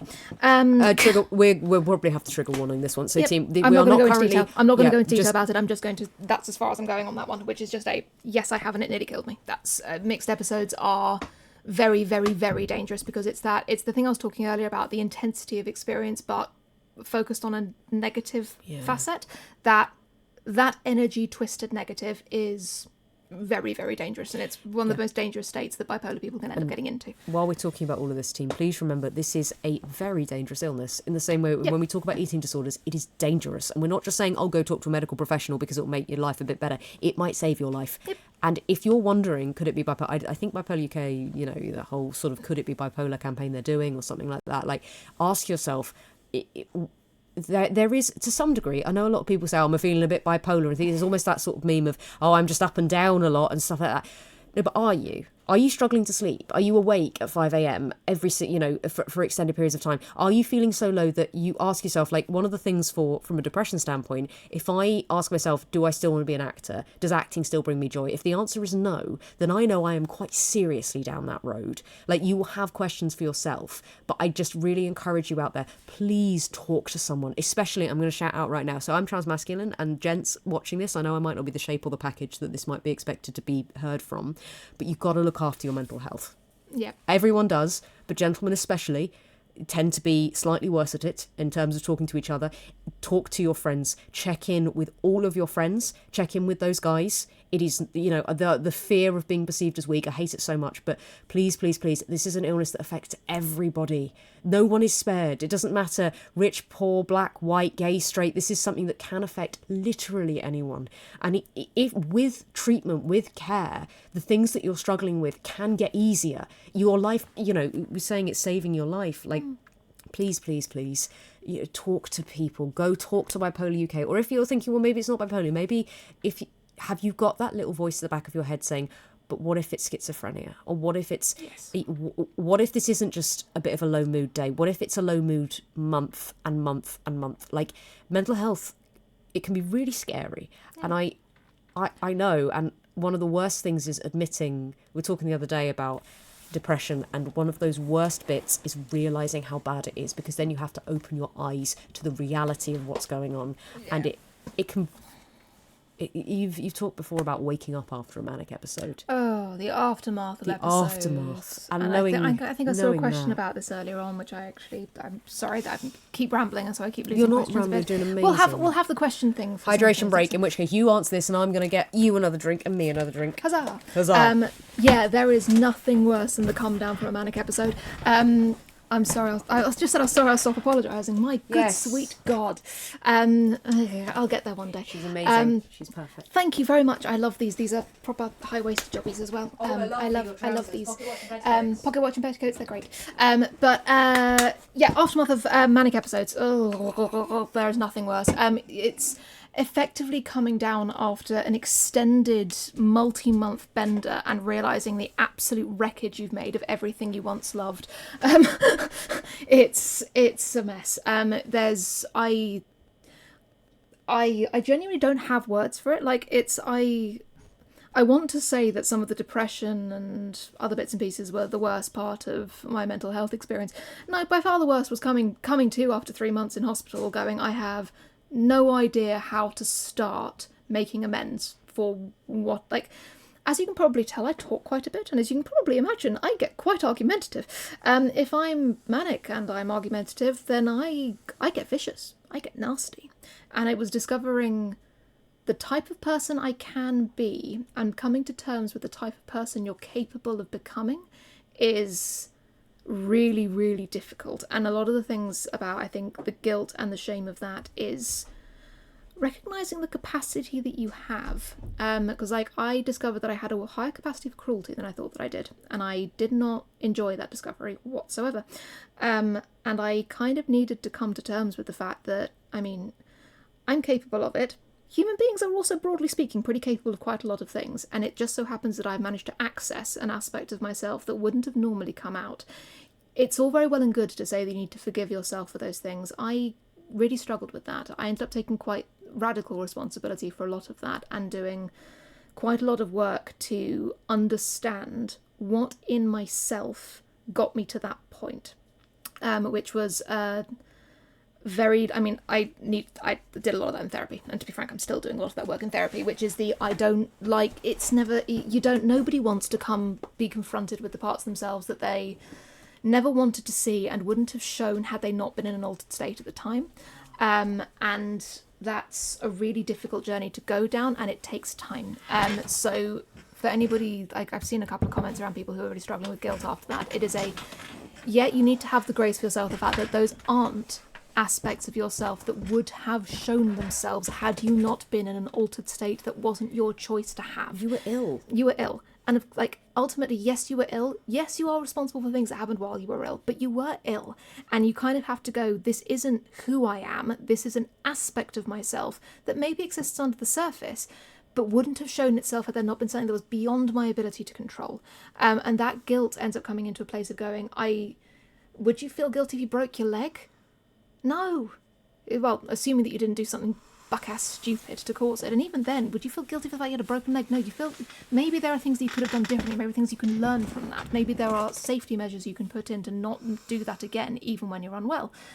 But fundamentally speaking, you're human, you're going to make mistakes. Like, it's just going to happen. I think we've got Fog Mike. Hello, Fog Mike. Hello, Fog Mike. Hello, Fog Mike. Hello, team. Thank you. It's so nice to see you. And yes, that hydration break has done. We have come back with squash and with a new Diet Coke for Em, which is what she runs on. I'm slightly concerned you might have blood in your Diet Coke stream, my darling. Thank you again. I just want to let people know, for any new viewers out there. So I was about to say I'm Em. No, I'm Robyn. I'm forgetting who I am. No, I'm not Em. You're Em. You're very much Em. I'm Robyn. We are a couple. We have been married for sort of coming up to 7 years, and we've been together since we were 16. Em is diagnosed with bipolar type 1, and today we are talking all about that. We're also talking about mental illness a little bit more generally. We are going to be streaming about 3 times a week. We're going to be talking about mental health at least once. We're also going to talk a little bit about identity and gender, and then we're going to talk I promise, going to have some more fun, light-hearted streams as well. So if you're watching this going, this is a bit heavy, I'm basically also going to pre-warn that I have complex mental health issues. I won't be here every time. That's an occupational hazard. But I'm so impressed with you because you are so good at boundaries. This is something that if any of you are following other social media things and Em just vanishes, it's just because for you have to prioritise your mental health or other things. Like, spoons are limited, and sometimes this isn't what we do. This isn't our day job, although, it's a lovely thing to do. And it's also really lovely to be seeing and talking to people who are also experiencing, either have bipolar, know people with bipolar, have various mental health things. And I just want a big shout out to everybody in the chat, and particularly to our lovely mods, just because you guys have been absolutely phenomenal with this, because this is deep, this is heavy, and also I don't really know what to do with the number of viewers we have on here right now. It's absolutely demented, but it's incredible. You guys are phenomenal, and it's been I'm really glad that the chat has actually remained really respectful and really caring, and it's a very warm environment to be in. So thank you for cultivating that. And this is part of the reason, again, we wanted to be on Twitch, is because we want to build this community, and we want you to know that you are not alone. Again, I said it last stream, and I'm going to keep saying it because I'm obsessed with this line that you wrote, which is, all of us are alone, but none of us have to be lonely. And I'm sorry, sometimes she writes things that she's a writer, by the way, for anyone. And if any literary agents are watching currently, she's an incredible writer, just saying. But is that you write things that rewrite my DNA, and that's one of them. And that idea that we are alone, and we all have to deal with these things, and we all deal with them in our own way. And for some people, they'll be watching this going, that's not how I deal with, that's not how I feel at all, and that's totally valid. And we can be here, and we can be in this space together, and we can share. And maybe you don't have someone you can talk to about in real life. Maybe you know somebody with bipolar, but you don't feel able to ask them the questions that you want to ask. Because God, we live in this society that is so bad still with mental health, and that's part of why we do what we do here. Is we are trying to bring attention and awareness to something and bring it into the light, because it shouldn't be in the shadows. This isn't something you should be ashamed of. I heard you talking there about that experience of waking up after, and there's that really complicated thing about where do you put blame or responsibility for someone if they've done something while in an altered state. And part of it's got to be, what we say, is it you to blame but you weren't responsible, or you're responsible but you weren't to blame? I'm responsible when I'm not to blame. I'm responsible for the actions I took. I'm not to blame. My illness was. And I think a lot of people get very weird about sort of like your sort of bucking responsibility or absolving yourself of guilt or blame, which is like, no, ascribing blame to the place it needs to be ascribed to, which is I have a chemical imbalance in my brain that occasionally makes me go funky. But we have talked about it as well, and we have to be honest. Like, if you're in a relationship with someone who has a severe psychiatric condition, it is never that excuse. Like, it's never something that you can go, oh yeah, no, the crazy made me do it. Like, you do have to talk about where these things come from, and you as a person also have to have boundaries. Like, if you're not able to be around somebody who is in an altered state, that's your time to say, I'm really sorry, this is a therapy conversation, or this isn't a conversation I can have with you right now. I don't feel comfortable being here. Like, you are able to do that, and you have to look after yourself. That doesn't make you a bad person, because you can't look after somebody if you yourself are in that compromised position. And they're not, I know there are times that you're not going to want me, you know, we've seen each other at pretty much all places and all ways, but there might be times where actually you don't trust yourself and you don't want to be around me in case something happens, or we have very good communication, and you might say, you know, you're feeling a certain way, and actually can you extend more grace to you right now because things are going wrong or something. And I've said the same thing. And please, when you're thinking about things like blame, it also doesn't mean if somebody has harmed you in that altered state, that doesn't just completely absolve them of responsibility. Like, I have lost friends during episodes, and I have kept very, very beloved friends during episodes. And some of that has, like, a lot of that is to do with people who rightly, and this isn't something I can deal with and I need to take a step back, completely understandable. And there are some people who are like, and there are a lot of people who I ended up talking to in and around the time who I was going, particularly in the reconciliation after the fact, going, I'm really sorry, and having conversations that needed to be quite emotionally mature about this wasn't okay, and this needs to not happen again, and I need to, I mean, for the one where I had amnesia, oh, by the way, you did this. I did what? What?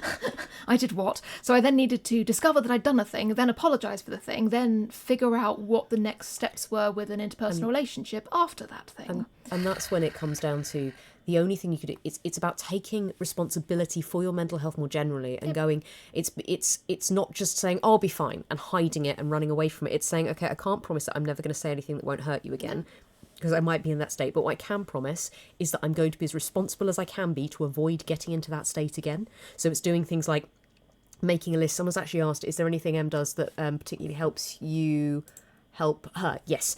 Communication.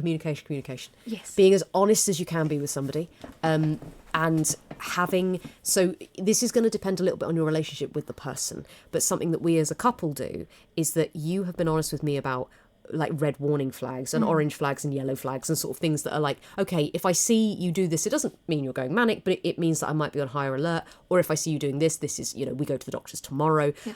We also talk about the next steps. So, for example, spending money was talked about. Do you mind talking about? Yeah, that's fine. So, like, I have a thing where I go, if I'm really struggling with one of the things that goes fast is my impulse control goes to shit. And I am a grown-ass adult with a bank account and not very much in it, but enough that I am going to end up getting myself into significant mischief if I'm struggling with impulsivity. So one of the first things I do is, if I feel like I can't manage my own impulses to the extent that I would like, I immediately hand over my cards to Robyn, like, no questions asked. Robyn will also sometimes, you've occasionally done I'm noticing your impulse control. That's very much I have a carte blanche of, I trust Robyn to not abuse that as a thing, and I have the self-awareness to go, I don't think that I'm in a good state to be able to do that now. So sometimes, yes, thank you for that. Sorry, I'm really aware that that whole listening to reply or listening to things, I'm just... Yes, thank you for that. Thank you for that. It's very... No, it's because you say... Thank you. No, it's because you say such incredible things that I almost want to take a moment to digest, but then you remind me of something else I want to say, and I don't want it to go through my sieve brain. Not civilization brain, like a sieve. Again, ADHD is a trip, isn't it? But when you were talking about, yes, occasionally I have to sort of pull rank. I don't like doing that. Though. It's that idea of, if I turn around to you and say, I do not think you are in a place to do this, or if I say, I think we need to talk to a doctor. Bye, Celie, thank you. And thank you, by the way, everyone following us is amazing. So yeah, if you are a carer for someone, or you're doing something like that, being in that position where you have that authority to say, and you have someone who trusts you implicitly, and this will only work if you both trust each other, because I'm not just going to do it whenever. I have to make that call, knowing her as I do, and this needs to be someone who knows you well. It might actually be someone, it might not be your beloved partner, because they might not be able to do it. They might be able to be objective I can make my once upon a time reference of the day, What I was going to say, it's Oh, who good do you give Lord. the dagger to? You give it to the person who you trust beyond anyone else. I'm not saying I'm a Swan Queen shipper, but I am saying that there were signs. So anyway, but you give me that ability. There we go. Once upon a time reference of the You're a stream. menace. I am. So when you Thank you, have Puma. something like that, thank you and welcome and subscribed. So it's who do you give that power, not just of power of attorney or power of making decisions to. And it's really important, if you have a serious psychiatric illness, look at your NHS papers, look at who your first point of contact is. If you are in a situation where perhaps your blood relatives aren't the people that you want to be called, then you need to make sure that you have it written down who you do want to be called, who the point of contact is, and who can make those decisions. Ask yourself, who would you trust to make decisions for you if you can't do it? And then if you are that person, that is a massive responsibility. You can say no. You can say, I'm sorry, that's not something I'm going to be able to do. I can't take that dagger. I'm sorry, it's what I'm going to call it now, taking the dagger or not. But do you have the ability to make decisions in someone's best interest? And if you don't, and you haven't got advocates exist for that reason, and that's when you have conversations while you are sanguine, while you are able to, when you're not in a manic. Yeah, we have all those conversations, and I will say things like, okay, so if you're in this situation, what would you like to happen? Yeah. Hello, Fifi. Maybe we'll see a cat in a moment. So if you're in that situation, have those conversations when you can, and then you are there as an advocate for them. And that's when you have to make that call based on those red and yellow flags. Does she need more support? Do I need to step in and say, honey, I'm sorry you're not seeing this clearly. We need to go. Like, there have been times where we need to go inpatient today. Yeah. This is no longer manageable. And you are not a bad person for needing support. Mm-hmm. If you are somebody helping or loving someone with bipolar and they need support, you are not weak for asking for that support. Please, for the love of all that is holy, get the support. It exists out there. You will not be able to treat them at home. You are not able to be awake 24/7 and keep them on the kind of watch they might need to be on. You might think you can, you can't. You would need a roster of people, and I will say we have the most incredible friends, and there have been points that they've really stepped in, and so much love for them. But you cannot do the work of a professional psych team. You cannot medicate them the way they need to be medicated. In a psych ward, they don't have access to certain things. Like, there are so many things that going inpatient is not a failure. It is giving someone a space that they can get safe so they can start healing. Sorry, that was just my little thing about the guilt that you feel having to section or commit someone. Thankfully, you've been voluntary admission. I've never had to do that formal sectioning thing because we've always had that very clear communication and that trust. But if you have to do that, you are saving their life. And that, while you might feel awful and it feels like the ultimate breach of trust that you are taking away someone's literal freedom, it is the only way to keep them safe in that thing. And they are in danger. Like, know when someone is in danger. Because, you've definitely hauled me off to the hospital and I've been pissed off about it. Yeah. Oh yeah, you've been annoyed about it, and it's not been where you want to be. It's all hell. But because you're in that position where you're like, I'm doing I'm great. great. God. I've written 10,000 words today. I mean, no, quite seriously, I'm God. Like, what do you mean you're taking me to hospital? I'm God. I am God right now. You are not Castiel. Again, Emma's watching Supernatural. How many early 2000s references can I get into this? Oh, good. But no, but yes, you are. This is fantastic. Thank you, everybody. Shall we do some other questions because let's look at this. We're probably going to be on for another 20 minutes or so. 20 minutes or so. Yeah, we're going to probably cut this one. I know we did 3 hours on Monday, but we're cutting this one just by 9 o'clock. Partly because I realised I haven't had dinner. Pinned. Yes, I have dealt with hallucinations in manic episodes, and happily no, I have never got onto antipsychotics so fast in my life. Oh, yeah. That was... my one and only episode of psychosis was fuck awful. It was awful. It was fuck awful. It was awful to watch as well. It was not good. And yeah, at that point, I was very fortunate that I responded pretty well to antipsychotics and got that knocked on the head quite rapidly. You also knew and there once were I hallucinations. I started inside, but I got there's Crackle on the Mic. There's now a couple of people who've mentioned that. Oh, we've got a crackle on the mic. Let me have a listen. 1 second. Sorry, team. Let me just pop these on. I know what that's going to be. Apologies. Let me fix that. What's happened? I think I have my phone on the thing.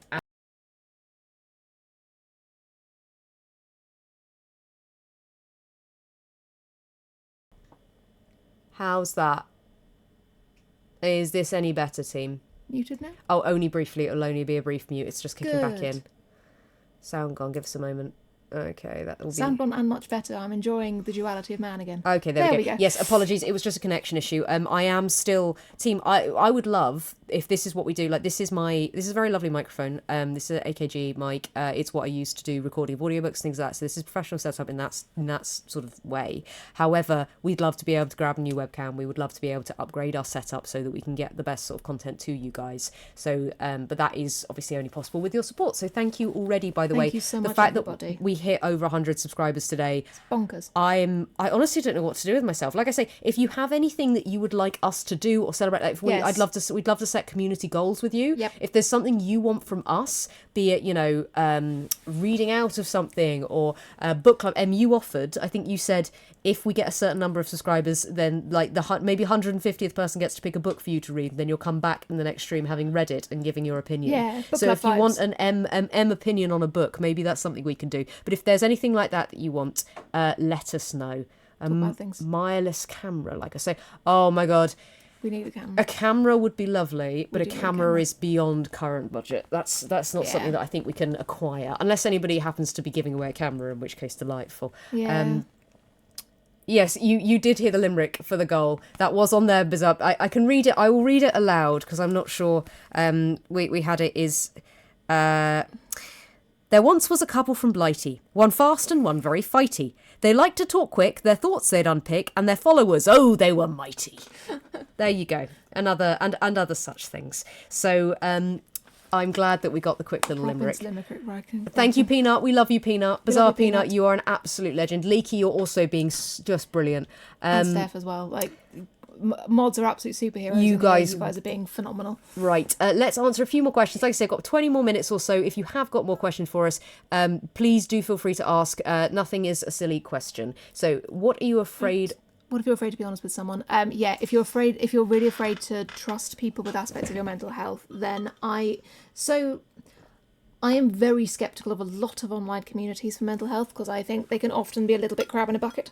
Crab in a bucket. Which, if you don't know what that analogy is, it's this idea of if you put a load of crabs in a bucket, then generally speaking, crabs will try and climb out of the bucket, and the other crabs will unintentionally pull them back in because they're also trying to get out of the bucket. That tends to be quite dangerous. There are some mental health communities online that buck that trend, but they're harder to find, and you need to be really careful about it because there are some that are just a little bit damaging, and some that are much more focused on recovery as a realistic and meaningful goal. It's finding the types of communities that make sense for you and trusting them potentially to also help prod you over the ledge. In terms of practical day-to-day support, if you don't have people you trust, then you need to set up systems within yourself that you can go with. So, for example, I have rules for myself, which is if I'm looking at my mood tracker and I've got certain different things in a row, then I need to go and do some check-ins for myself. I have certain routines and certain habits around my sleep schedule and around eating and around all of these other things that I need to be able to tick boxes for, and I have little apps that I help to be able to tick box myself so that I can keep myself accountable. And self-accountability is it's knackering, but it's kind of the only option you got left at that point to be able to help support yourself when you're struggling. Working on finding people and finding charities. Like we've said Bipolar UK a few times, there are Mind, there's loads of people out there. They often have support lines, and those support lines are often anonymous. Yep. So if you don't feel able to talk to somebody, and again, I know that online is a preferred place for a lot of people, but sometimes that real human connection can be so helpful. I also appreciate a lack of trust in the medical system. Medical trauma is real. It's a really difficult thing. But finding, group therapy can work for some people. You enjoy group therapy. Yeah, I got on really well with group therapy. Yeah. And so having people that you can communicate with, but also, as you say, having people who are within the mental health community and without, even just human connection, even if you're not talking about your mental health, it can be a real positive. And just knowing that there are people there. Talking to sane people can make it really unavoidably obvious how not well you are, which can be really helpful if you're in a place where you've lost insight. Especially if they keep looking at you like this. It's a very specific look. It's okay, we need to check in. So yes. Journaling. We got, if you do journaling, what's help recognizing if you're going manic or low? I never really got on as well with journaling. I tend to just don't have the patience to be able to do that as a daily practice. So I tend to then I need the very quick thing of being able to basically 1 to 5 scale what my mood's doing, so I can then see patterns over time. Just because journaling in itself is long. I do however write, so I like writing, and that as a creative outlet often helps me process things, which can be really helpful. So take one doesn't the other. Just want to say a shout out to this message. I'm so grateful that you're able to stumble in here. Yeah, I know that for some of you this probably isn't what maybe is the most common thing on stream. We are not currently playing video games. We might play games, by the way. We're not against. We are both gamers. So if there are games you want to watch us play, like I was saying, you've just finished a Kingdom Hearts run and I'm still getting through Act 3 of Silksong. But like, we are so grateful for you being here. Like, people who... Thank you for your real kind words, and thank you everyone for being so incredibly positive in chat. I was going to say something and it's completely gone from my head. I don't know. There's a question. But there's a question here. Would you guys ever think? Somebody mentioned this earlier. I don't know. I don't know how any of this works. I don't know. I think that I'd be slightly concerned about moderation. I'm a big safeguarding nerd, partly because I teach, and I would be slightly concerned. However, not a definite no, but probably not something we're thinking of doing in the near future. I mean, I'd like to get the hang of Twitch first. Yeah, let's get the hang of Twitch first. For anybody who's new to this, We're this is our second.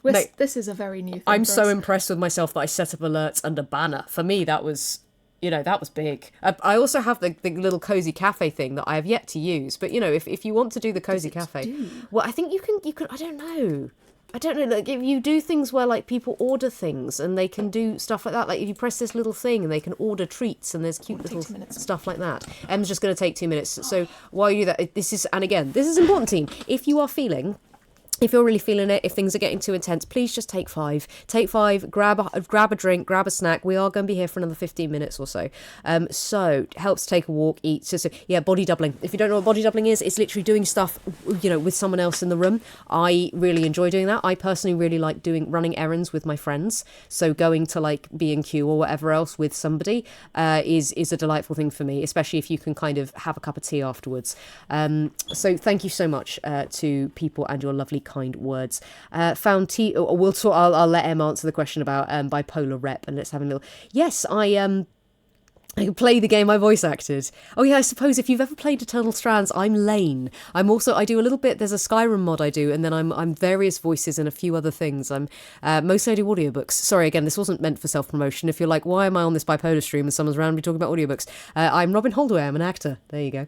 And yes, if you do, for whatever reason, want to hear my voice even more than you already do, I narrate various audiobooks. I also am in video games and stuff like that. I was very grateful to be nominated for a gaming award this year as well. Gaming award, which was great, and I would like to do more of that, so if you would like to have me voice that stuff, that would be great. Yes, TikTok and Instagram, there are ups and downs to them. If you don't know, we do make content on there. Often it is short form content, so it is kind of these bite-sized pieces, things like, what is mania, or what does the word cis mean, stuff like that. So we try and make it in a little bit more bite-sized bits, which is great. I don't know how you feel, clipping things, stuff like that. I'm not sure if that's something people are interested in. This has been a fascinating stream for me. I think I probably will do my best to do some clipping. But again, I'll have a look at that at the end of the week. If your mood changes significantly several times a day, like hypomania, but shorter, what condition could that be? I'm afraid the thing is, we are not doctors, and I'm not sure I would feel comfortable diagnosing something like that. Mood lability, which is when it goes up and down like that, that's not always something that could be indicative of many different things. Lots and lots of things. So I would say go and talk to your doctor about something like that. That kind of isn't something that, again, I'm sorry you're experiencing that, because that must be incredibly difficult. But if you are feeling those massive extremes of mood, it could be anything from a hormone imbalance to a psychiatric to anything like that. So chat to your doctors. There can be lots of things. If your own stream, set up a nightbot to recurring. Yes, hell of a thank you, has been. What's your favourite has been character? I've got to ask. Okay, have you found any media rep of bipolar that you found accurate? There are some good autobiographies. If you're looking for that, there's, I've forgotten her name. I think it's Redfield or something. Read a few years back, which I was certainly accurate. Also, I love Next to Normal as a musical. Yes, we talked about this before. Which, in terms of bipolar, I think is one of. I mean, look.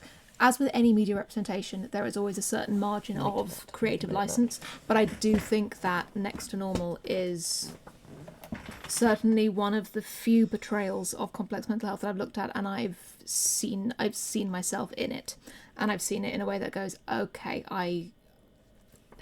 it's honest in a way that I think I don't know, but I strongly suspect that somebody on that team had quite a lot of experience with bipolar, because it felt felt much more realistic than a lot of other things I've seen. So I totally agree, and also from the perspective of the carer, and I think partly because we're musical theatre nerds, as we discussed on Monday, but that the ability to use music to be able to get the idea of rhythms. I talk a lot about acting in rhythms and stuff, and maybe I'll do an acting stream at some point if anyone's interested, but far more about that ability to understand the pace you're moving at, the idea of the intensity of emotion, and music does just add to that. So if you're somebody trying to access, you'll never access what it feels like to be bipolar if you're not. But if you're trying to understand even some of those ups and downs, for me, the music really adds.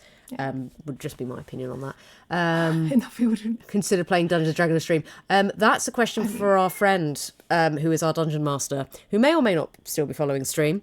But I mean, I 100% would. And look, if Roll20 are in, if anyone is watching from Roll20, we 100% would do that. Would you like to explain which D&D character you play? What, my Tiefling Warlock?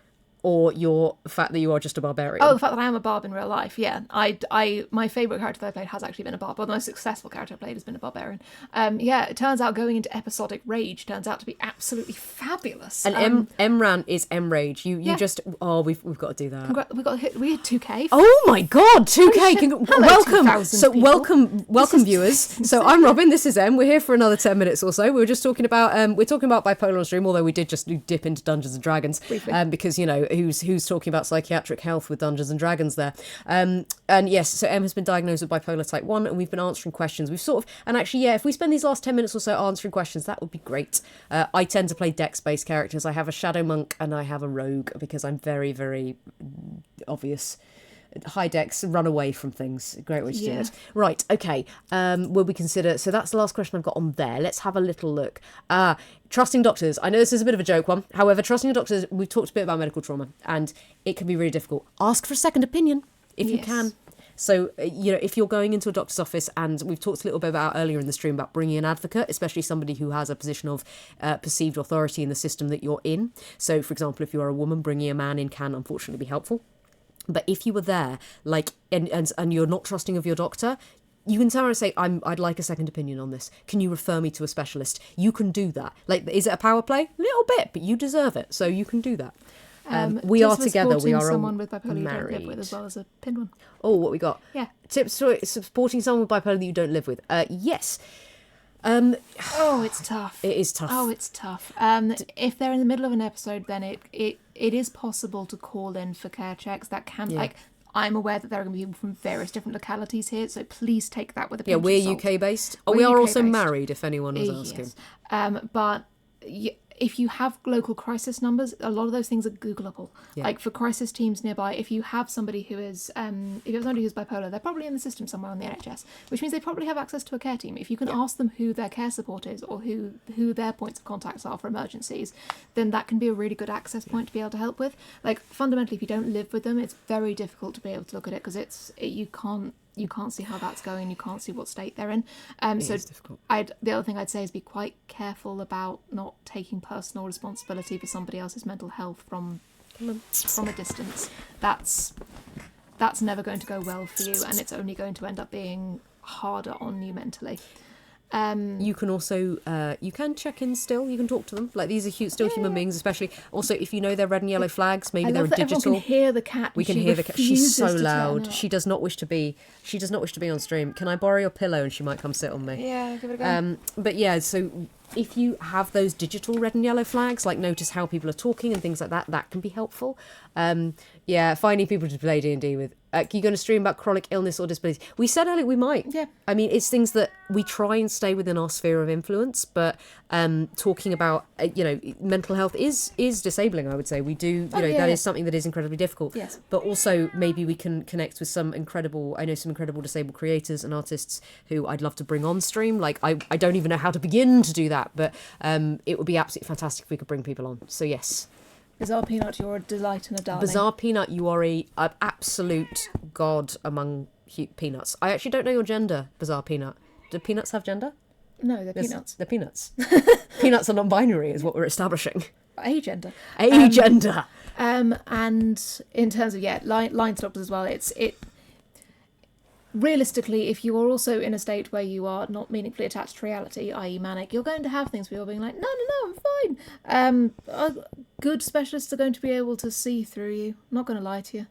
There are some psychs who will just be able to go like, nah, sorry. So yeah, it is that really difficult thing though. If you are lying to a therapist, that's telling the therapist something else. Yes. And it tells them that they still need support. Big jump. She's arthritic. Here we go. So Fifi, you come on right at the end of stream, team. And look, I can hold the cat for our 2,000 people. She is an old lady. She's over the age of 18. And she has to have jabs once a month that she goes to the vet. And they jab her because she otherwise... she gets sore because she has arthritis. Yeah. Goodbye, and Fifi. She's gone again. But she was there briefly. I'm really enjoying that Fifi is turning up for less than 2 minutes each and every time. And she steals the show because she is amazing. I think she's asking for dinner, but then so am I. Okay, we've got 7 minutes left, team. If you've got any more questions, please let us know. Cat taxi. What breed is cat? Yes. She's a tuxedo fluffy cat. We acquired her at age of 12, and her sibling. I don't know. Cats come in colours rather than a moggy is good unless you have a fancy breed. Cats absolutely do have breeds. They just that one is. That's fluffy. a moggy. It's a fluffy breed. Fluffy breed. Fluffy breed. Fluffy breed. English long hair. Yes. Something like that. I mean, I am a big lover of. I love cats. I would even love the naked cats, the Sphinx cats. They are beautiful. They're all beautiful. Had dogs and things like that. What are you guys having for dinner? Honestly, smash burgers. I'm making smash burgers. That's what I'm baking. We will continue to pay our cat tax as often as we humanly can. We will pay the cat tax as much as we can. But we are at the whim of the cat involved with said cat tax, so occupational hazard. So I've said that. How many times have I said that during one sodding stream? I don't know. Somebody mentioned it. I think it may have even been Mazarpina. That would be a great T-shirt. Just occupational hazard. Good question there. What can you expect from mental hospital psych ward? I feel like that's an entire stream in and of itself. Yeah, I think we can stream that. But TLDR, it's not as scary as you think it is. In the sense of there's still a lot of stigma around mental hospitals and psych wards. There's a lot of stigma around them, and they're not as scary as you think they are. They're depending on where you are.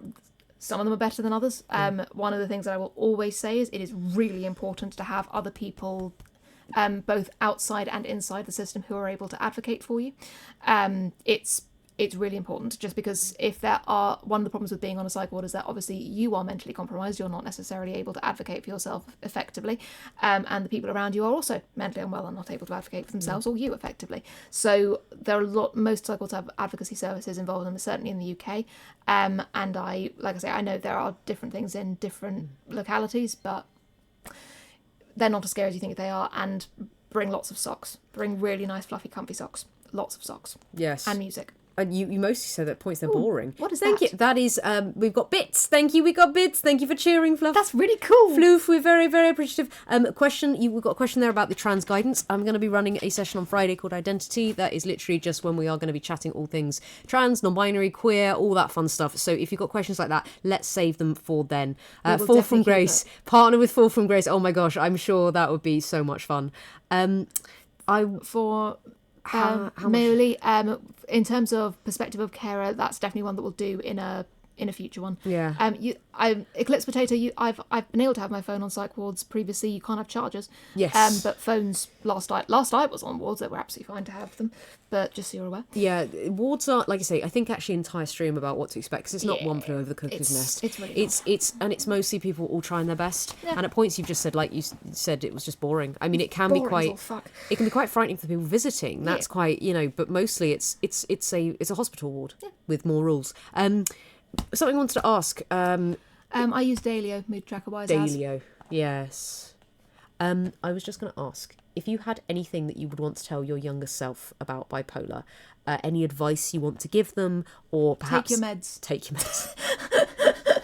Like, I'm not being funny. Take your meds. It's... I'm sorry, I wasn't meaning that in a bad way, that you didn't ask anything wrong there. No. It's... I'm genuinely... I don't know whether those rules have changed or whether it's different in different places. Please, I wasn't... If I came across wrong, I'm sorry. But yeah, if I was talking to my younger self, the main thing I'd say is take your meds. And anybody who's out there who's bipolar who needs one piece of advice, it's take your meds. Take your meds. Like I say, we talked about this earlier on, but one of the biggest problems with bipolar is, and like this is just statistically speaking, has one of the worst rates for med taking and med uptake. For the love of God, take your meds. Take your meds. Even if you feel better, especially if you feel better, take your meds. Yeah, if you're feeling too better. If you're not even no, like if you're feeling completely, absolutely hand on heart fine, take your sodding meds so you stay that way. There's that fun story that someone was saying, it goes around the internet occasionally, with somebody who had a some form of transplant or something, and they were told you need to take these meds and you need to take them for the rest of your life. And there's going to come a time where you're like, do I still need to take these? I'm not going to do this. And then you'll stop taking them, and then you'll get really ill.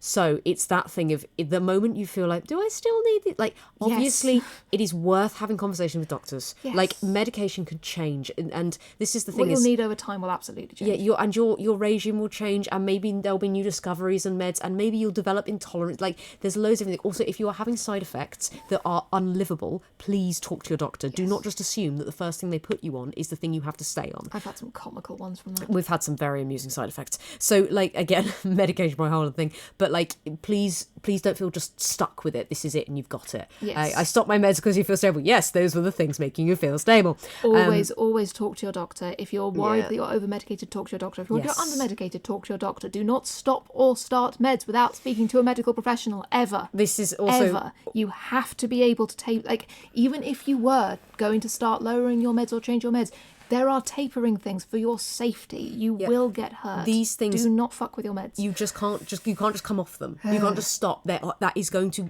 push you into even worse and like things. I say, we are not medical professionals. No. We are passionate amateurs. Please, for the love of God, take your meds. Just talk to actual professionals if you are concerned. Oh my good so yeah, God. take meds. And also, we're hitting time. How do we raid other people, by the way? How do we raid? We didn't know how to do this the we other talked day. about. I was so annoyed. We could have raided Amber.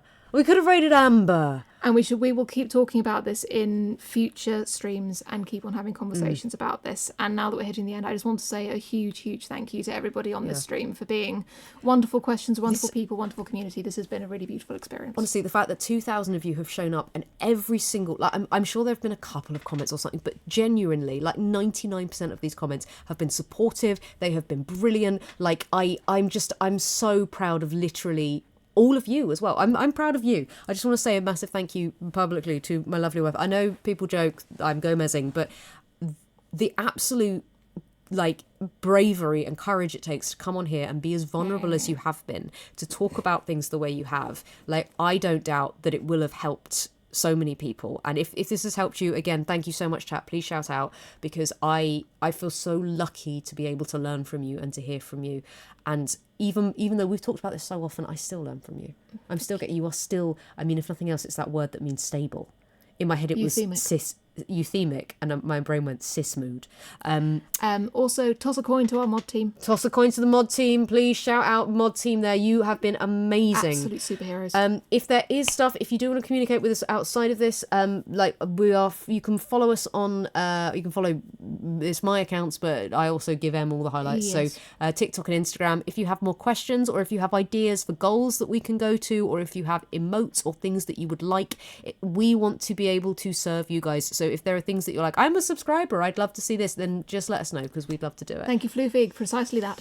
Toss a Also, coin. we will be back on Friday. We will be back on Friday. I think I may not be back on Friday. Robyn definitely will be. I'll see how I'm doing. In terms of next week, we might have to push it to 8 p.m. next week, just because I am recording an audiobook in London, so it will be slightly later. So it might be an 8 p.m. stream till 10, but we'll see how we go, and we will let you know. We'll do updates on both this channel and also on all the socials. But we'll be back at 7 p.m. UK time on Friday. Thank you, everyone. You guys have been absolutely You have just been absolutely amazing. We will try and raid next time when I understand what that is. Bye.